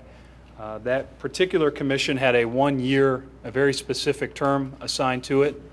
The intention of this Public Citizens Review Committee would be to that it be ongoing with the primary purpose of adding another layer of transparency to the township's financial books, giving the township another group of citizens to run ideas by and to give particular projects to as the board determines. One of the other essential functions of the group is to serve as the township's public audit committee. So they would they would meet directly with the auditors, review the annual audit results, go through auditors' comments, and then to the extent they deem appropriate, monitor the corrections of any of those that need to be corrected. And that would be all the different various audits that the township is subject to. Which, given our pension, we're subject to pension audits as well as the annual financial audits. So that's the intention of the group, and then the attachment goes into a lot more detail about specifying specific charges, the different committee members, how they're appointed, what their terms are, and those types of items. So I move the introduction and approval. Second? Okay, Commissioner, comment? Yeah, I have a couple. In that first bulleted paragraph where it says assure, well, first question is, does this document reflect anything that we discussed at our last meeting? I don't recall that it's been changed. Right? no, I didn't make any changes since it was tabled. Okay. I kept it exactly the way it was. So does it matter that, and if this is inappropriate, then just say so on the board, but we say assure that the audit recommendations are appropriately addressed. Is that going to confuse their mission? They really don't have any authority to ensure that, correct? Or assure it? Or does that not matter? If that's wordsmithing, let me know. It's not my intention to wordsmith it, but to simply make sure we're clear. Next item is, I think it would be wise for this group to work on a January to June basis so that they can make recommendations to us by summer so that we can incorporate those recommendations starting October, August, September, October. But I don't know if we would need to include that, but that's something for us to decide. And then lastly, at the last meeting, we discussed whether the makeup of the commission is too specific. Some of us thought that we should just have 9 township residents or 7 township residents.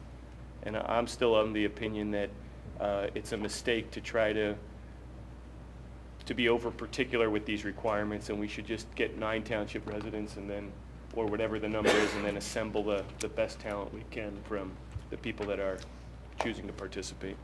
So I'd be interested to hear other commissioners' thoughts on those ideas.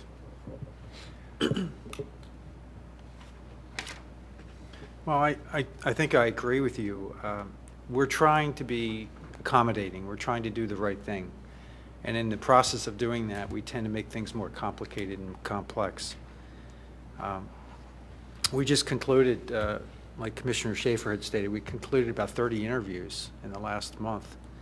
And I would imagine that if we just have a clear understanding of the skill set that we're looking for, that we could simply set the limit of 9 members, 7 members, whatever we want it to be, and that we conduct interviews, and we can make sure that if we're interested in having someone from the banking or financial industry, someone who has finance background, an accounting background, we would be able to make sure that they're part of that committee. So I prefer to go simple and just say we're going to make it 9 members and leave it up to the Board of Commissioners to determine the makeup of that committee by doing interviews and just trying to seek out the most competent, skilled individuals.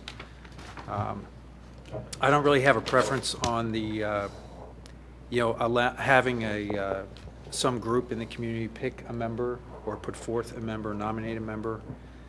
And in response to the treasurer's comment, I recognize the interest that he has in having a member on the committee or being able to appoint. That's a No, different it's committee, different John. subject. Different subject. That's charter. Oh, I'm sorry. That's right. So, I mean, at this point, I don't think we need as much complexity. I think we just need to put the call out for membership, do the interviews, and make the appointments. Why don't we just put goal? I mean, change this heading to goal for citizen committee representatives. That way, it sets forth what we'd like to see. If it doesn't happen, it doesn't happen. But we have to be careful because currently, like we had a business owner in here. If we don't specify that, then everybody's got to be an elector to be on this committee. I mean, to me, that's I think they still have to be an elector, don't Yeah, they? they still have to be They an still have elector. to be. because Well, the the charter charter says that. requires Charters, all that of all our committee members are committee members electors. have to be Yeah, elected. I think, I agree, it makes sense, just to say 9 people, and when we Right. select. And then what about the number, 7 or 9? I mean, to me, 9 is too many, but it's not the end of the world. I think 7 would be better. 9, because on any given Sunday, you might get 7, 5. I mean, Also, this contains that there's no specified limit to the number of terms. And I think, doesn't the charter say you can only do 2 terms, plus 1, the unexpired, if you serve that? Right, so we don't have to be, in this particular even need that. resolution, we don't have to be You don't even have to say that. specific to that. All right, so I'll motion that Well, we amend. Can I, before you make your Yes, motion, yes. I think it's, quite honestly, it's a mistake to leave out specifically the business owner representatives. I realize that we could select them, but these are people who pay the business and mercantile tax. They're paying, in some instances, higher real estate taxes because they have commercial properties. And they're a different group than the resident taxpayers here in the township. And I think that we have to be sure that these folks are heard. And simply saying that we're going to keep that in mind, a certain skill set, I don't think really does it. I think these people are entitled to representation on this committee, and I think we'd be making a mistake if we did away with that. I think that the staff made that recommendation for a reason, a very Well, good reason. I don't think you'll find 3 business owners that want to spend all this time. Well, if they're paying business and mercantile tax, maybe they will. They might, or the registered business voters. community may. Actually, John Rice, could you give us a little guidance on this issue? Because it's my impression in reading my recollection of the charter that anyone we appoint to a board or commission, a committee in the township has to be a registered voter, elector. So we can appoint business owner representatives, but they have to be residents and voters. Or they could be non-voting. But they have to be registered voters, sorry. Yes? They have to be electors, correct. Yeah. Well- So we have the latitude to appoint business owners who happen to live in the township, and I don't have any problem with that. I think Hank's right. I think it's important to have everyone represented. But to try to specify that up front, may be somewhat of constraint in forming the committee. I'm just afraid we won't get there, and then we can't actually, I don't know. What happens if we don't get 3 members, and then does that limit us from starting the committee's actions, or do we have to wait until we get 3? Well, let me ask the question. Have you reached out to the WBA, for example, and suggested to them that you'd like representatives on this committee? No, we haven't done that yet. Yeah, I guess I feel confident that we will find the folks qualified to fill these different specified membership items. And they were put in there with that reason in mind, is that especially the business owners, they do represent a little bit different point of view and a different demographic. And actually being this specific was done so to actually help make it easier on the board from the standpoint that you're not having to decide this resident or that resident, you're filling specific seats. So I guess it's just a matter of perspective on which way you think is easier, but it's to make the decision now on who you want in the board versus having to go through it during the applicant process, so. Mr. Chairman, if I may just add to Bill's comments too, you already have members that sit on your current boards and commissions that are business owners. And there doesn't seem to be a problem with them participating in these particular boards. Define business The issue owner. isn't that they're participating, the issue is Can you get us three? being restricted in who we can appoint, as I see it at least. I mean, my only motivation is to get it done, to get the committee appointed and not get into hitting an issue of getting the specific members as they're appearing Sure. there. Well, we could And I put it think in this there could- as a goal, right? We could say Yeah, with the goal of representatives of the business community. Now, and I'm assuming that business is anyone with commercial, so if someone owned an apartment house or someone, not necessarily the person that has a candy shop and limited That's to correct. retail or a restaurant. Anyone who's paying MERC taxes, basically. And I'm sure like this committee, like a lot of them, there'll be a work in progress as we continue to move through these.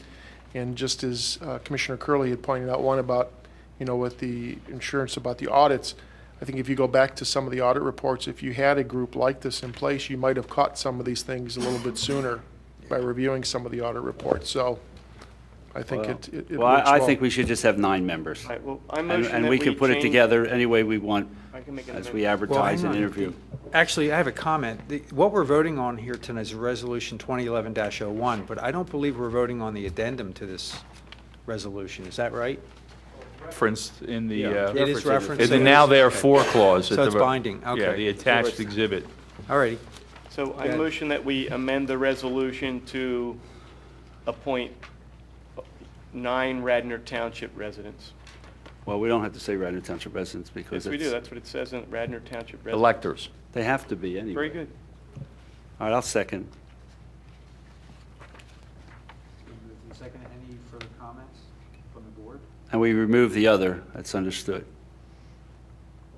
I believe so. That's what I So- stated. So you're asking, in this amendment, you're asking to basically strike what's in that table. Yes. And replace it with the first item of the table with 9 members. So the first item says Radnor Township residents. And the finance director is a member, non-voting. It's fine with me. I'm in favor of the committee being formed, but I still think it's a mistake to leave out the business owners. Well, when we interview, we'll ask for business owners, and we'll make the decision when we have people come in and apply. Could You we know, put we it can- in there as a goal, Hank? Why don't we put it in there as goal? Put a That's goal. way it's spelled out for boards in the future ahead of, as well, exactly what we'd like to see on this. All right, so if I modify it with the goal, is that problematic to you, Commissioner Spengler? No. Okay, so I'll modify it that we strike it that the committee shall consist of 9 Radnor Township residents, and the goal of the makeup would be the composition in the table. All right, that's satisfactory. So it just doesn't bind us to it. I understand. And then strike the term limit thing. And then before we move on, does anyone have, is there an interest in setting a deadline, or again, do you think we don't need that? We can tell them to set the deadline. They're multi-year, so Yeah, it's- we just direct It's not them the to. same. All right. Yes? The amendment's been moved. Did we get a second on that? I second it. Second? What did John talk about, Any- term limits? There's a statement in it that says there's no limit on the number of terms. That's So we're inconsistent striking with that. the charter. Where is that? Second page, right above the chart. Well, that's going to be self-executing with Yeah. the charter provision. I don't think. But you just need to strike it from this. Right. All right, we'll strike that. There's no specific limit to the number of terms. You better make sure your you're charter. Okay, do I have a second on the strike severability of that clause is sentence? solid. Okay. I know that you had it first. Did I have? John made that motion. Yeah, John, okay, John moved it. Commissioner Spengler second that. Okay. So we'll vote on Commissioner Nagel's motion. That doesn't even need a motion because that is inconsistent. I know, but with we're the charter. striking it. That doesn't We're hurt. just, We it's made just, it. I'm just vote. trying to keep it Okay. clean. Yeah. Oh, Okay, those in favor of that amendment, say aye. Aye. public Aye. comment. Oh, I'm sorry. Public comment on that amendment? How about on the whole thing? Yeah, at this point, I think we'll do public comment on the whole thing. Chip Layfield, just an observation in general. there's quite a bit of research about experts, and particularly on these advisory boards, not necessarily providing you with an expert opinion. I think the idea of going for 9 I seem to recall the original committee, one of the commissioners, I think Commissioner Spengler mentioned, everybody that applied got put on the committee. There's some benefit for doing that. Sometimes the people that come to the committee may not have an expertise, and particularly businesses could be your home writing a book, it could be you have a painting business, it could be almost anything. It doesn't give you any expertise necessarily. So I like the idea of the 9 members. I think it's kind of archaic to think that you need to find people that are willing to volunteer their time to do this, that aren't going to do a good job and stay at it. So I don't think you need to focus on the expertise. You don't do it in any other committees. Any further public comment on this resolution? Okay, so the amendment's been moved, seconded. Those in favor of the change, deleting the last sentence in the second paragraph on the second page, say aye. Aye. Okay, that motion carries 7-0. And now the amendment of the table. This is Commissioner Curley's amendment. Those in favor of that amendment, say aye. Aye. Right. This is the one that'll say the goal is the. Yeah, table. changing the goal. Right. Okay, so that motion carries. Any opposed? Motion carries 7-0. Okay, now we have to vote on the resolution. Yep. Okay, that was moved and seconded. Who moved that? Okay, and who's the second on that? Bill? You sure? Yeah. Okay. It's been moved and seconded. Any commissioner comment? Any public comment? Okay, all those in favor say aye. Aye. Aye. Any opposed? Motion carries 7-0. Next item on the agenda is a motion to approve a business tax settlement identified as 2011 BT-01. So, Bill Martin, I assume you're going to kind of give the 2-minute rundown on it? Well, the only thing we can say based on Act 50 is that it's a settlement amount of $3,600, and it's recommended that you approve that tonight. So I make the motion to approve the recommended settlement. It's been moved and seconded. Any commissioner comment? Any public comment? All those in favor say aye. Aye. Aye. Aye. Any opposed? Motion carries 7-0. Okay, we have a second motion to approve a business tax settlement of 2011-BT-02. And Bill, the amount? Sure. Again, under Act 50, confidentiality, we can only tell you the amount of recommendation of $2,500 to reach a settlement with the taxpayer. So I make a motion to approve the recommended settlement. Second? It's been moved and seconded. Any commissioner comment? Any public comment? I have just a quick question. Bill, on ones like these where there's 3,000, 2,500, are we covering our expenses? Or is the idea that in the future that settlement still applies, so it's got the multiplicative effect? Without commenting about specific taxpayers, it's not covering expenses. We're dealing with business taxes there's tax principal and then penalty and interest, and in order to, for different reasons, the township will recommend a settlement based on litigation costs, maybe the erroneous information provided during the audit, et cetera. There are different reasons why we recommend them. It's not to cover our costs. If we were to have a hearing or move forward in litigation, that's where we have additional costs. Okay, thanks. But Bill, in general, these settlements are at least equal to the principal of tax owed. Yeah, under Act, due to uniformity and how we treat all taxpayers, we never settle. We never waive penalty interest. However, we have authority to reach settlements. I've never seen anyone go below principal at all. But it's under we have the authority to settle an overall case, never to waive penalty interest. Okay, thank you.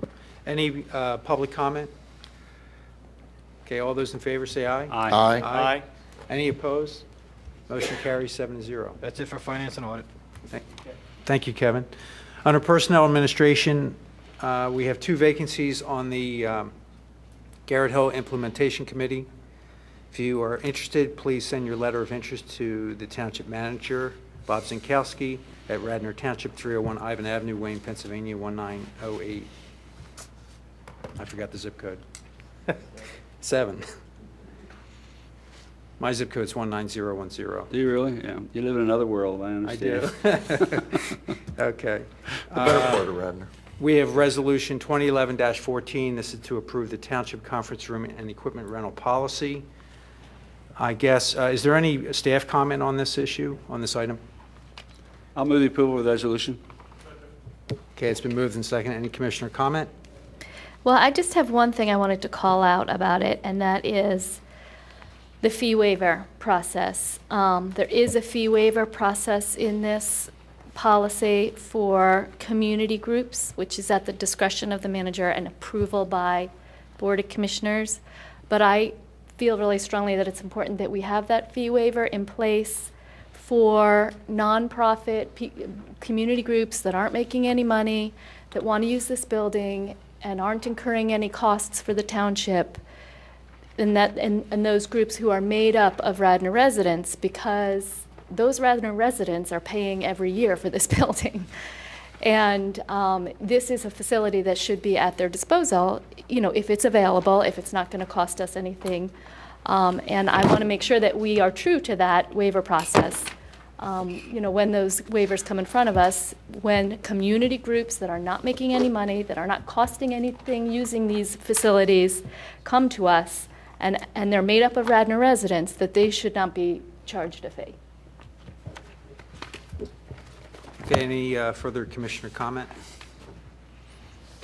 I guess I have a minor comment on that.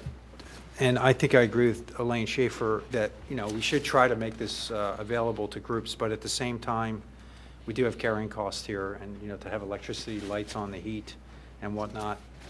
The only question I would have is, administratively, it would seem arduous to have groups randomly throughout the year requesting waivers, and I think it might be helpful to have an administrative policy where the groups have to put in their request for waivers at a certain time of the year, and that way the board would only have to approve those waivers maybe at one meeting for the whole year. Because otherwise, I think we may end up getting waivers on our agenda, you know, virtually every meeting, and I think it would really be time-consuming. So just a thought. I don't know if that helps. I don't think life's that simple, John. A lot of times these groups don't even know they need a meeting. It's a result of external stimuli that they're coming together. Okay. But I Well, think respect that. we can accomplish that by having essentially a standard waiver that, and we give the authority to the manager to just go ahead without board approval. And we put some terms and conditions on that, much like what Elaine was just talking about. And this, I had spoken with Bob earlier about this. You know, if they're not using the projector, they don't need a township employee in here. Yeah. Okay, so a little bit of light, a little bit of heat. Well, the manager wants the commissioners to approve because he doesn't want the commissioners coming back to him saying, why did you waive this? Yeah, I think just in the economic climate that we're in, this is probably the right way to go. Also from a transparency standpoint.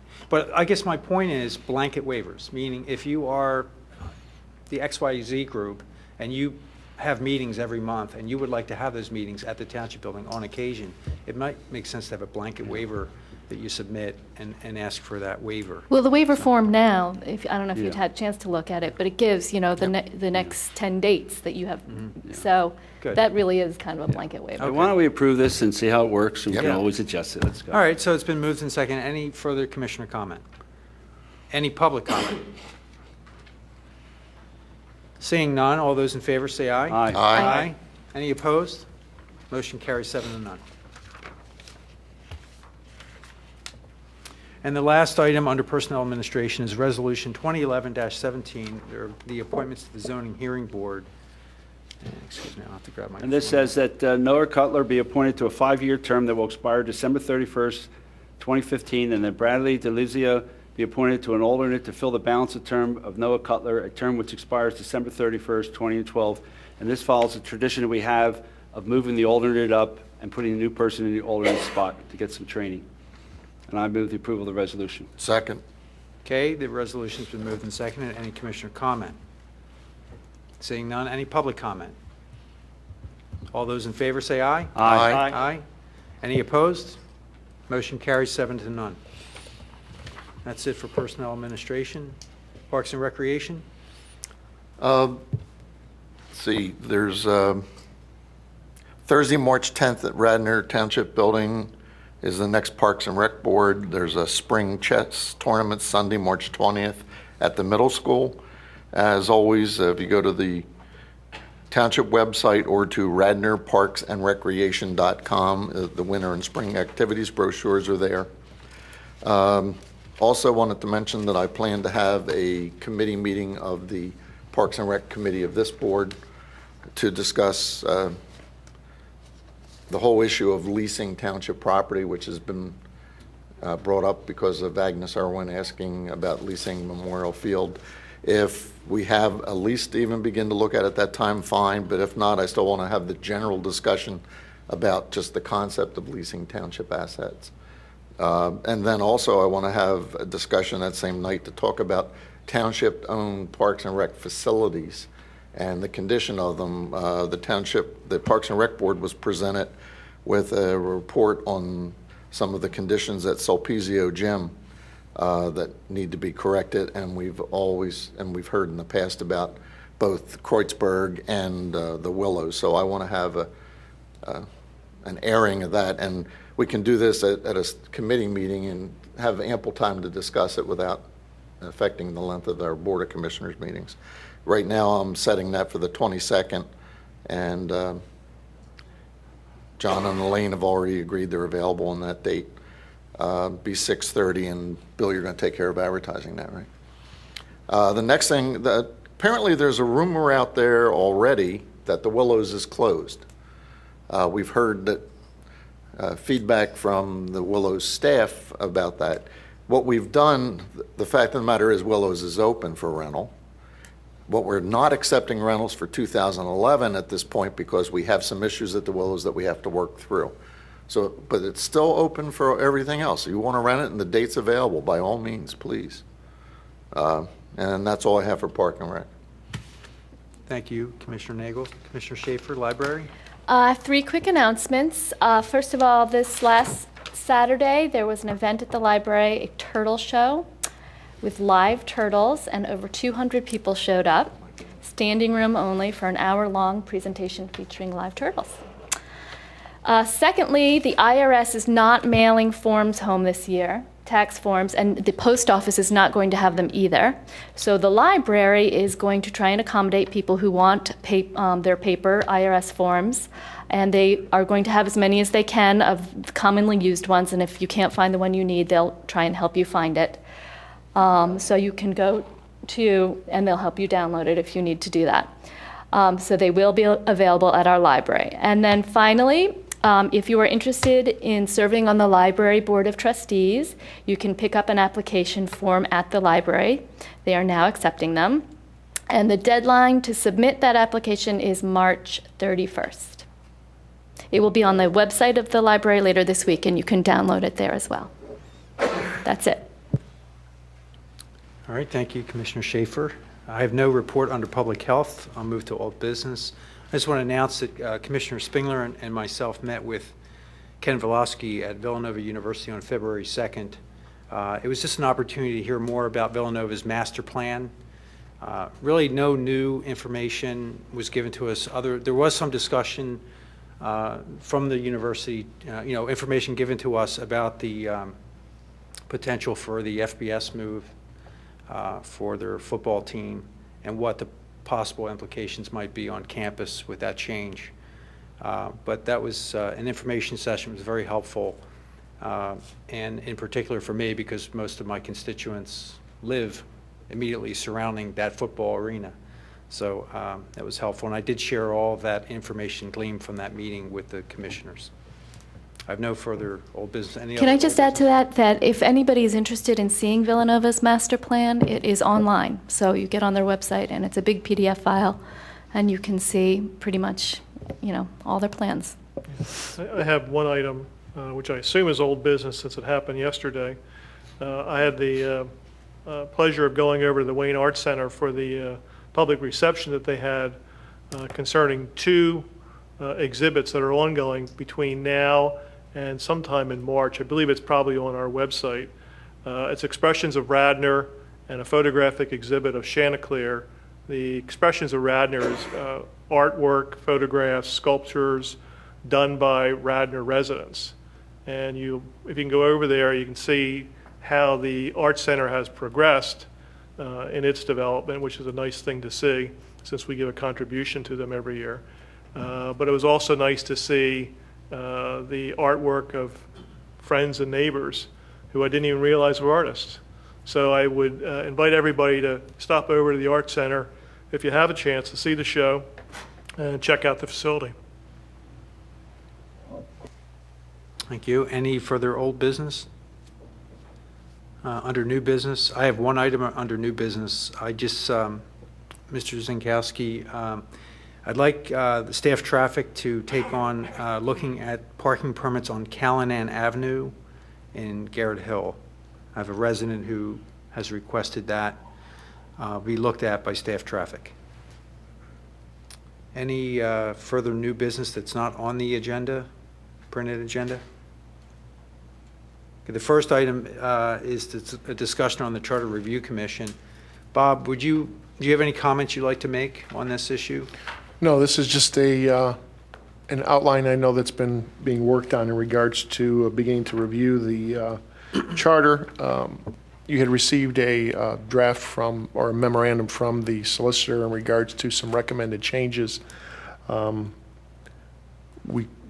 If the board would like to review that further and take into consideration some of the comments made this evening and get those comments back to myself and John Rice, we could go ahead and make those changes and get it back to the board for further review at the 28th Board of Commissioners meeting. Can I just ask a clarification, John?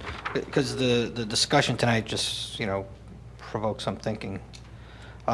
In this first paragraph under A, it says a relative or member of the township's boards and commissions. So, for example, if you are a member of the Shade Tree Commission, and your spouse or child wants to serve on this commission, does that mean they are precluded from that in this wording? What do you? I'm looking at under A, criteria establishing the commission. Okay. And it's third line down, the line that starts employee of the township, and then it says or a relative of any member of the township's boards and commissions. That's what it means.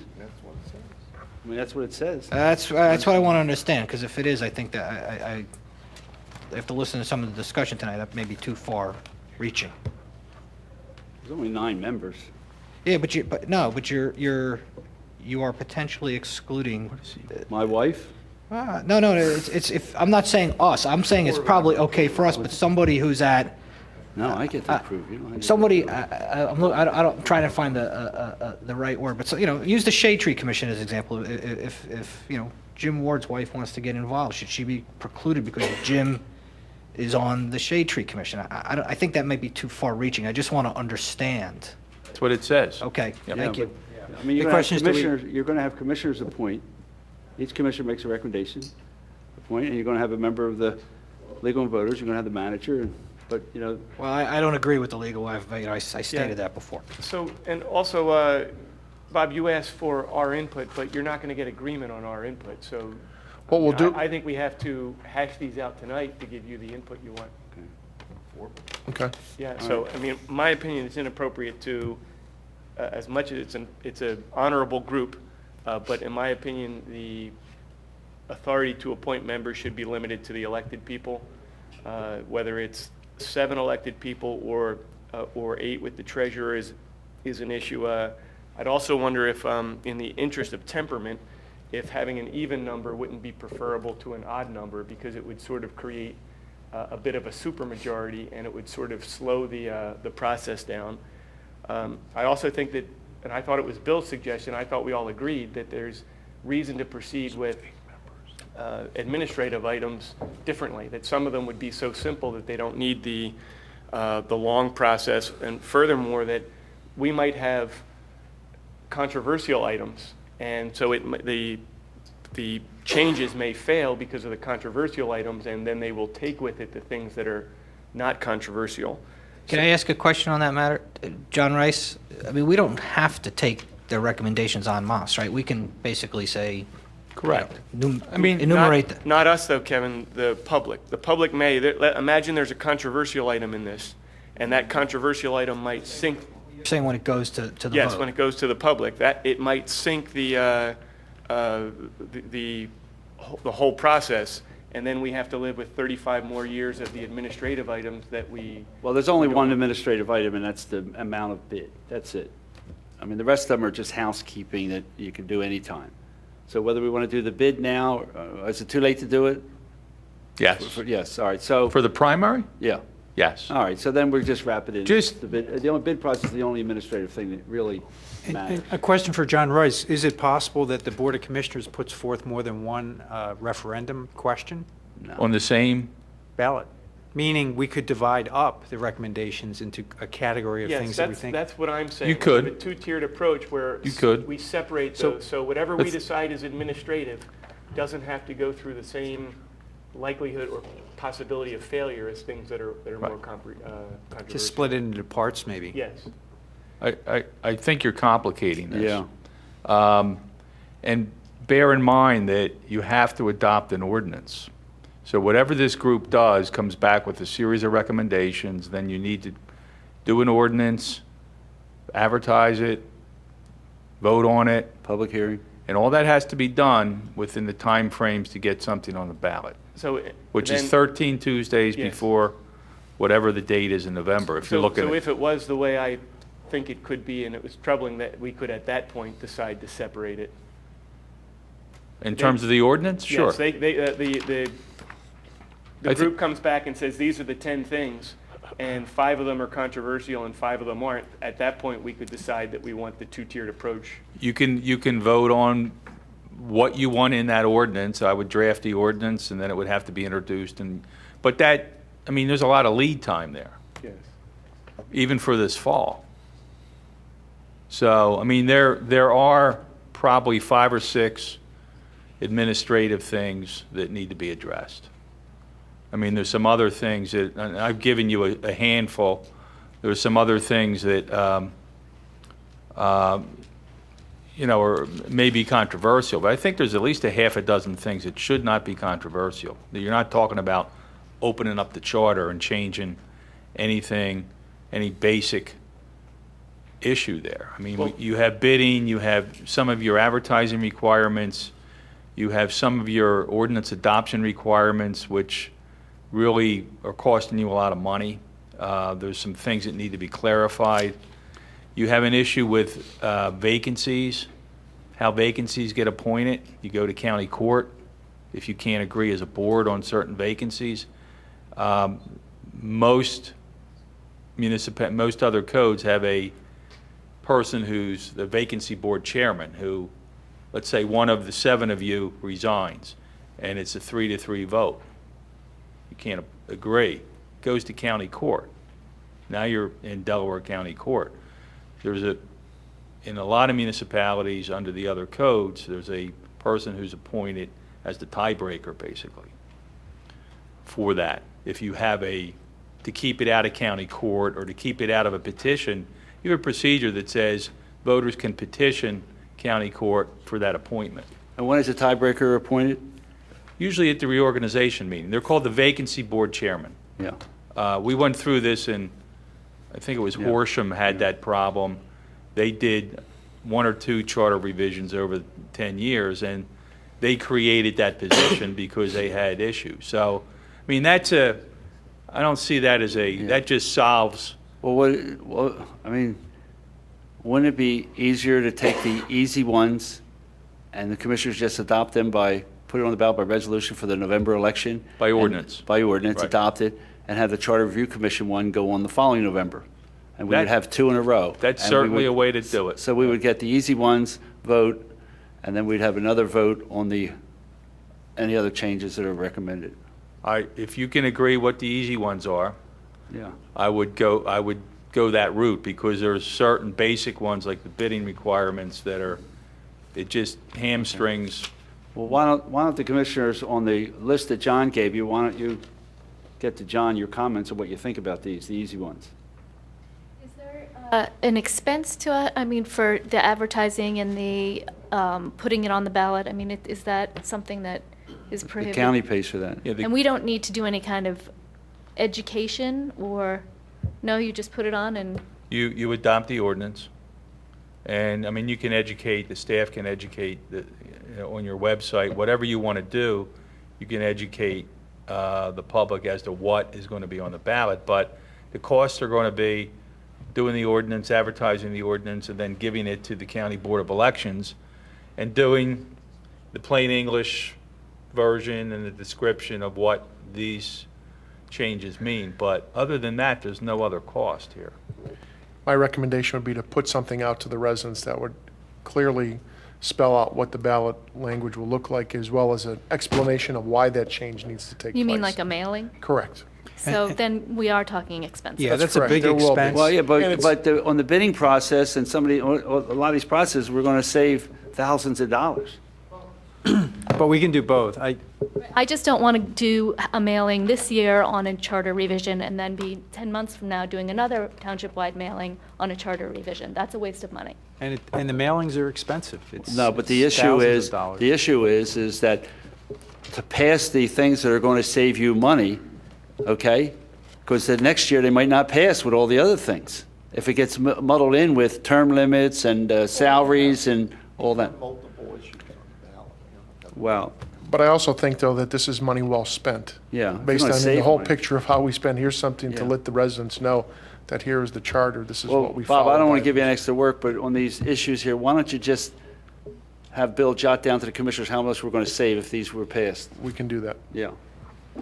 So, I mean, at this point, we're trying to decide on that route, but also, we want to form this committee, get them started, and maybe we won't look for their guidance on everything by the end of their term this year, but certainly, we want them to keep working. We don't want to wait on this, we want to get them started. No, well, this is. And they this- certainly should weigh in on these items that were the administrative items. This recommendation is you form them and they put it together and that we put it on the ballot for November of 2012. So they got plenty of time. But Okay. on these items here, why don't we look at the finances of it? They're not controversial. We don't need people weighing in and saving taxpayers' money. We should weigh on that right now and get it done.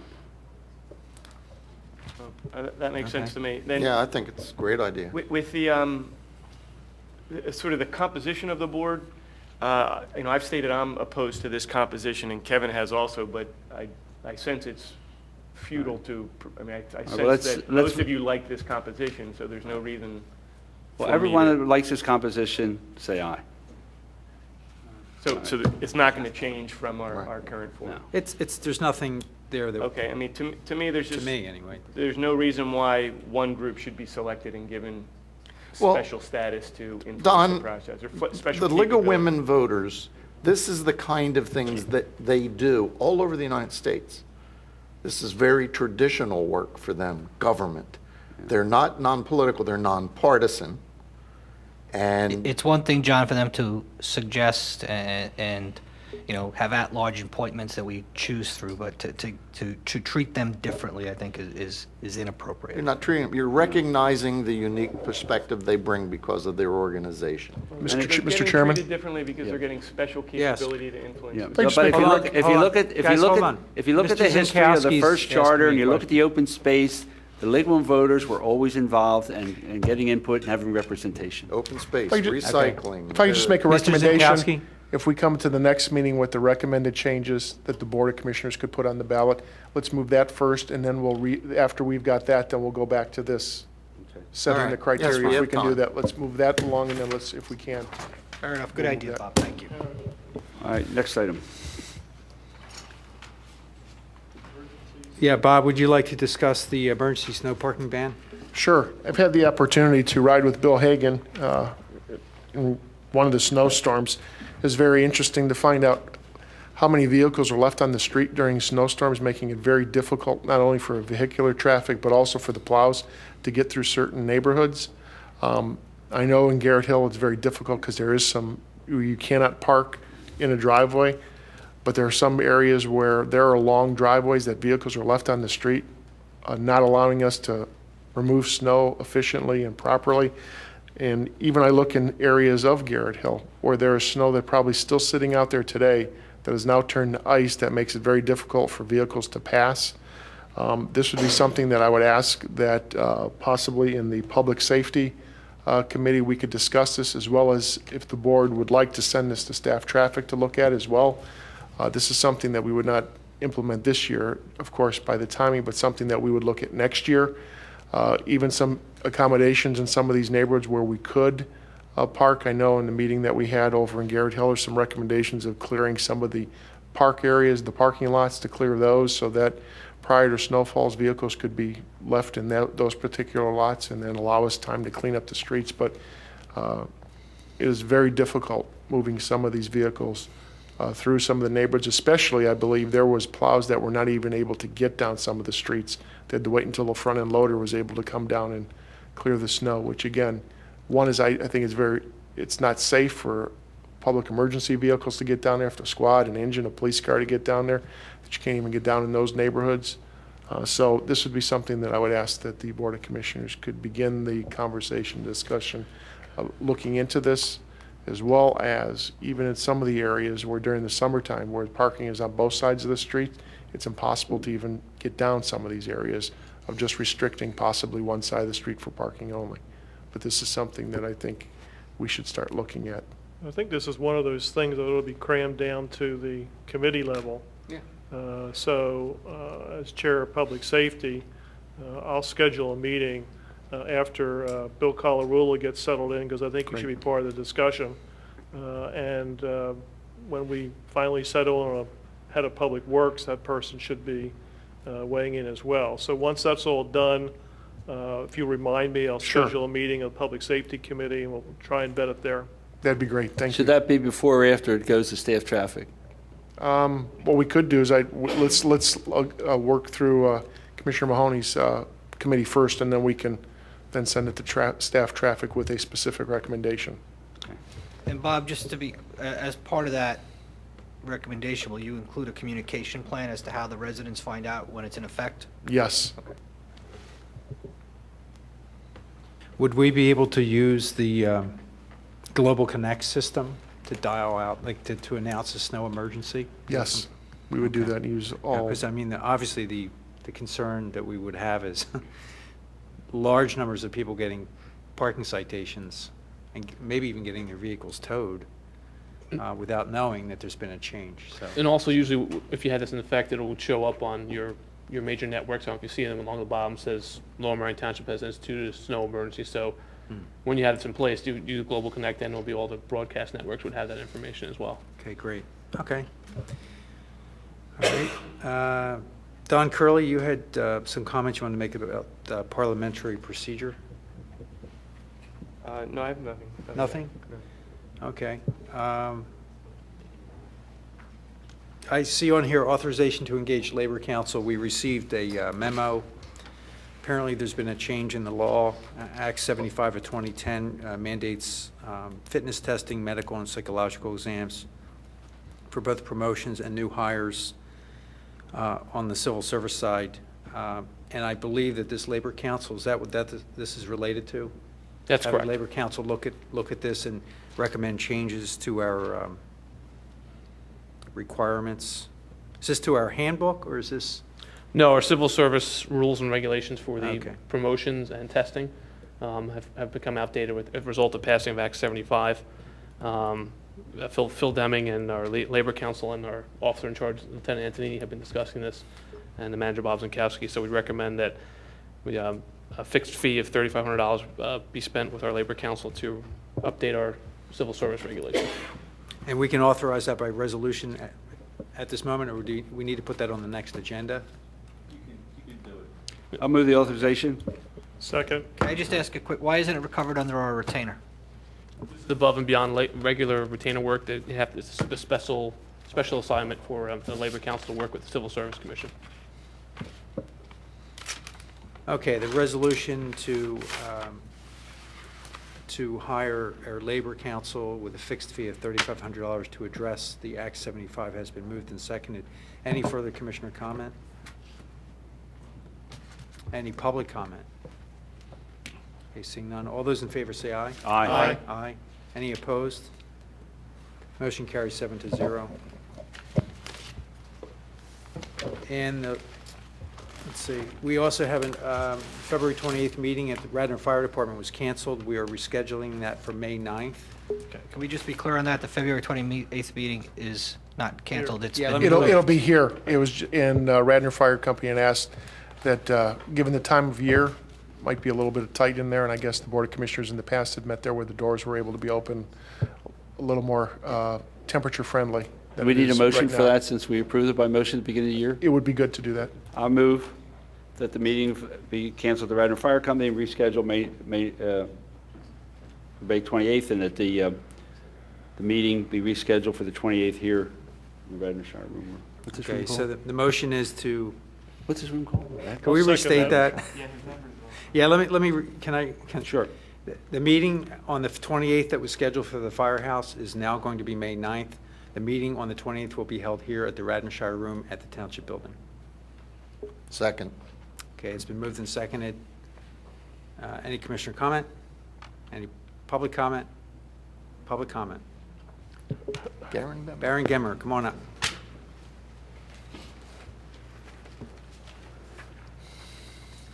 Baron Gemmer, South Wayne. Just to clarify, if that one's being moved, are we having 3 in a row or 4 out of 5 out of sight of this building then?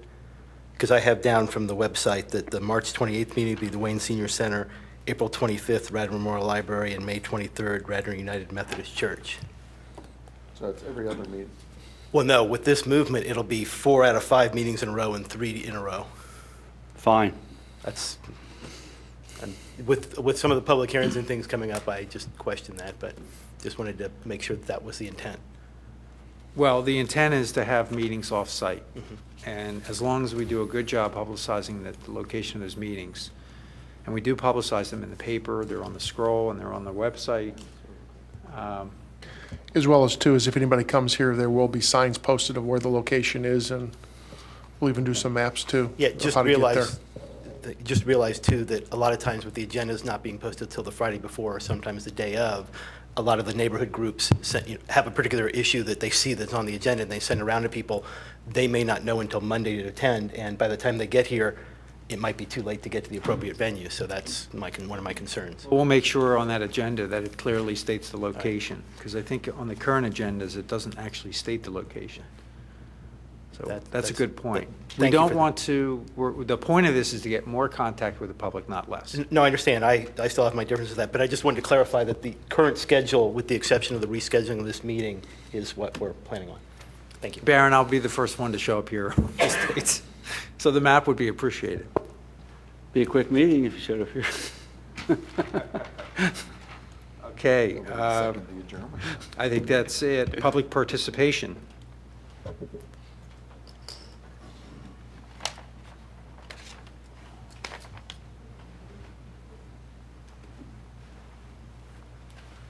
Chip Layfield and Wayne. I read in the paper this week that a local official from, I believe it was Yaden, was convicted of stealing like $50-some thousand from the township in which he was employed, and is facing jail time.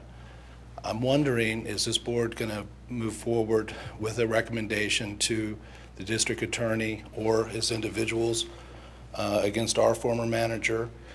And also, in that regard, I'm still concerned about the employees, past and present, that knowingly, or they know now, receive money improperly, that there's not a program in place that asks them to return that money by this board. And I really think that you owe the citizens that.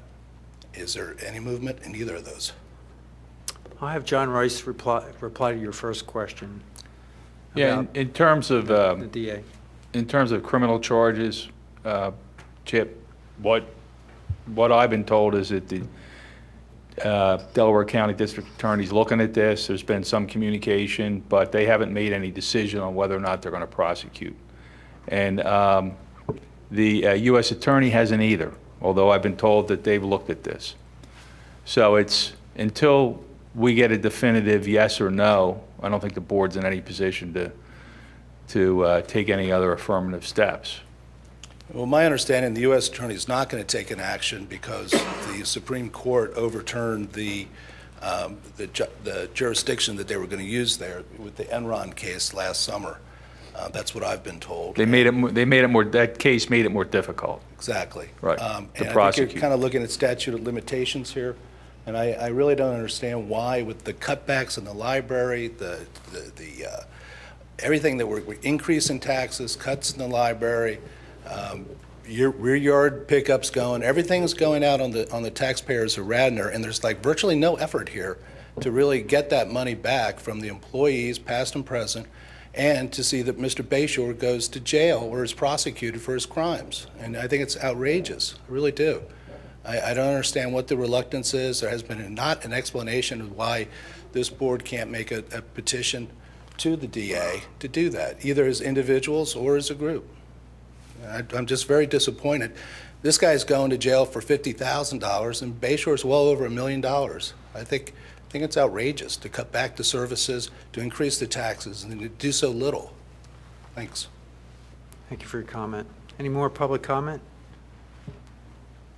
And Move just we- to, hang on, just to clarify, our not responding to that comment is not that we don't have opinions on that, but it is active litigation, and that it's in our best interest not to make public comment at this time. But your concerns are probably common to many of our concerns, and I definitely have concerns in that area, and we're doing what we believe at this time to be the best we can do under the circumstances. But we expect to do a little bit more in the next couple weeks to try to move that process along. So you will get an update at some point in the next couple weeks from us on that. I want to make a brief announcement. We had talked about the CARFAC committee. Bob Zinkowski, would it be okay to put out the request for applicants for that committee at this point? Okay, so if you're interested in serving on the Citizens Budget and Finance Advisory Committee, please send your letter of interest and your resume to Bob Zinkowski at Radnor Township, 301 Ivan Avenue, Wayne, Pennsylvania, 19087. And that's it. Do I have a motion to adjourn? Move we adjourn. Okay, we're adjourned. Good night.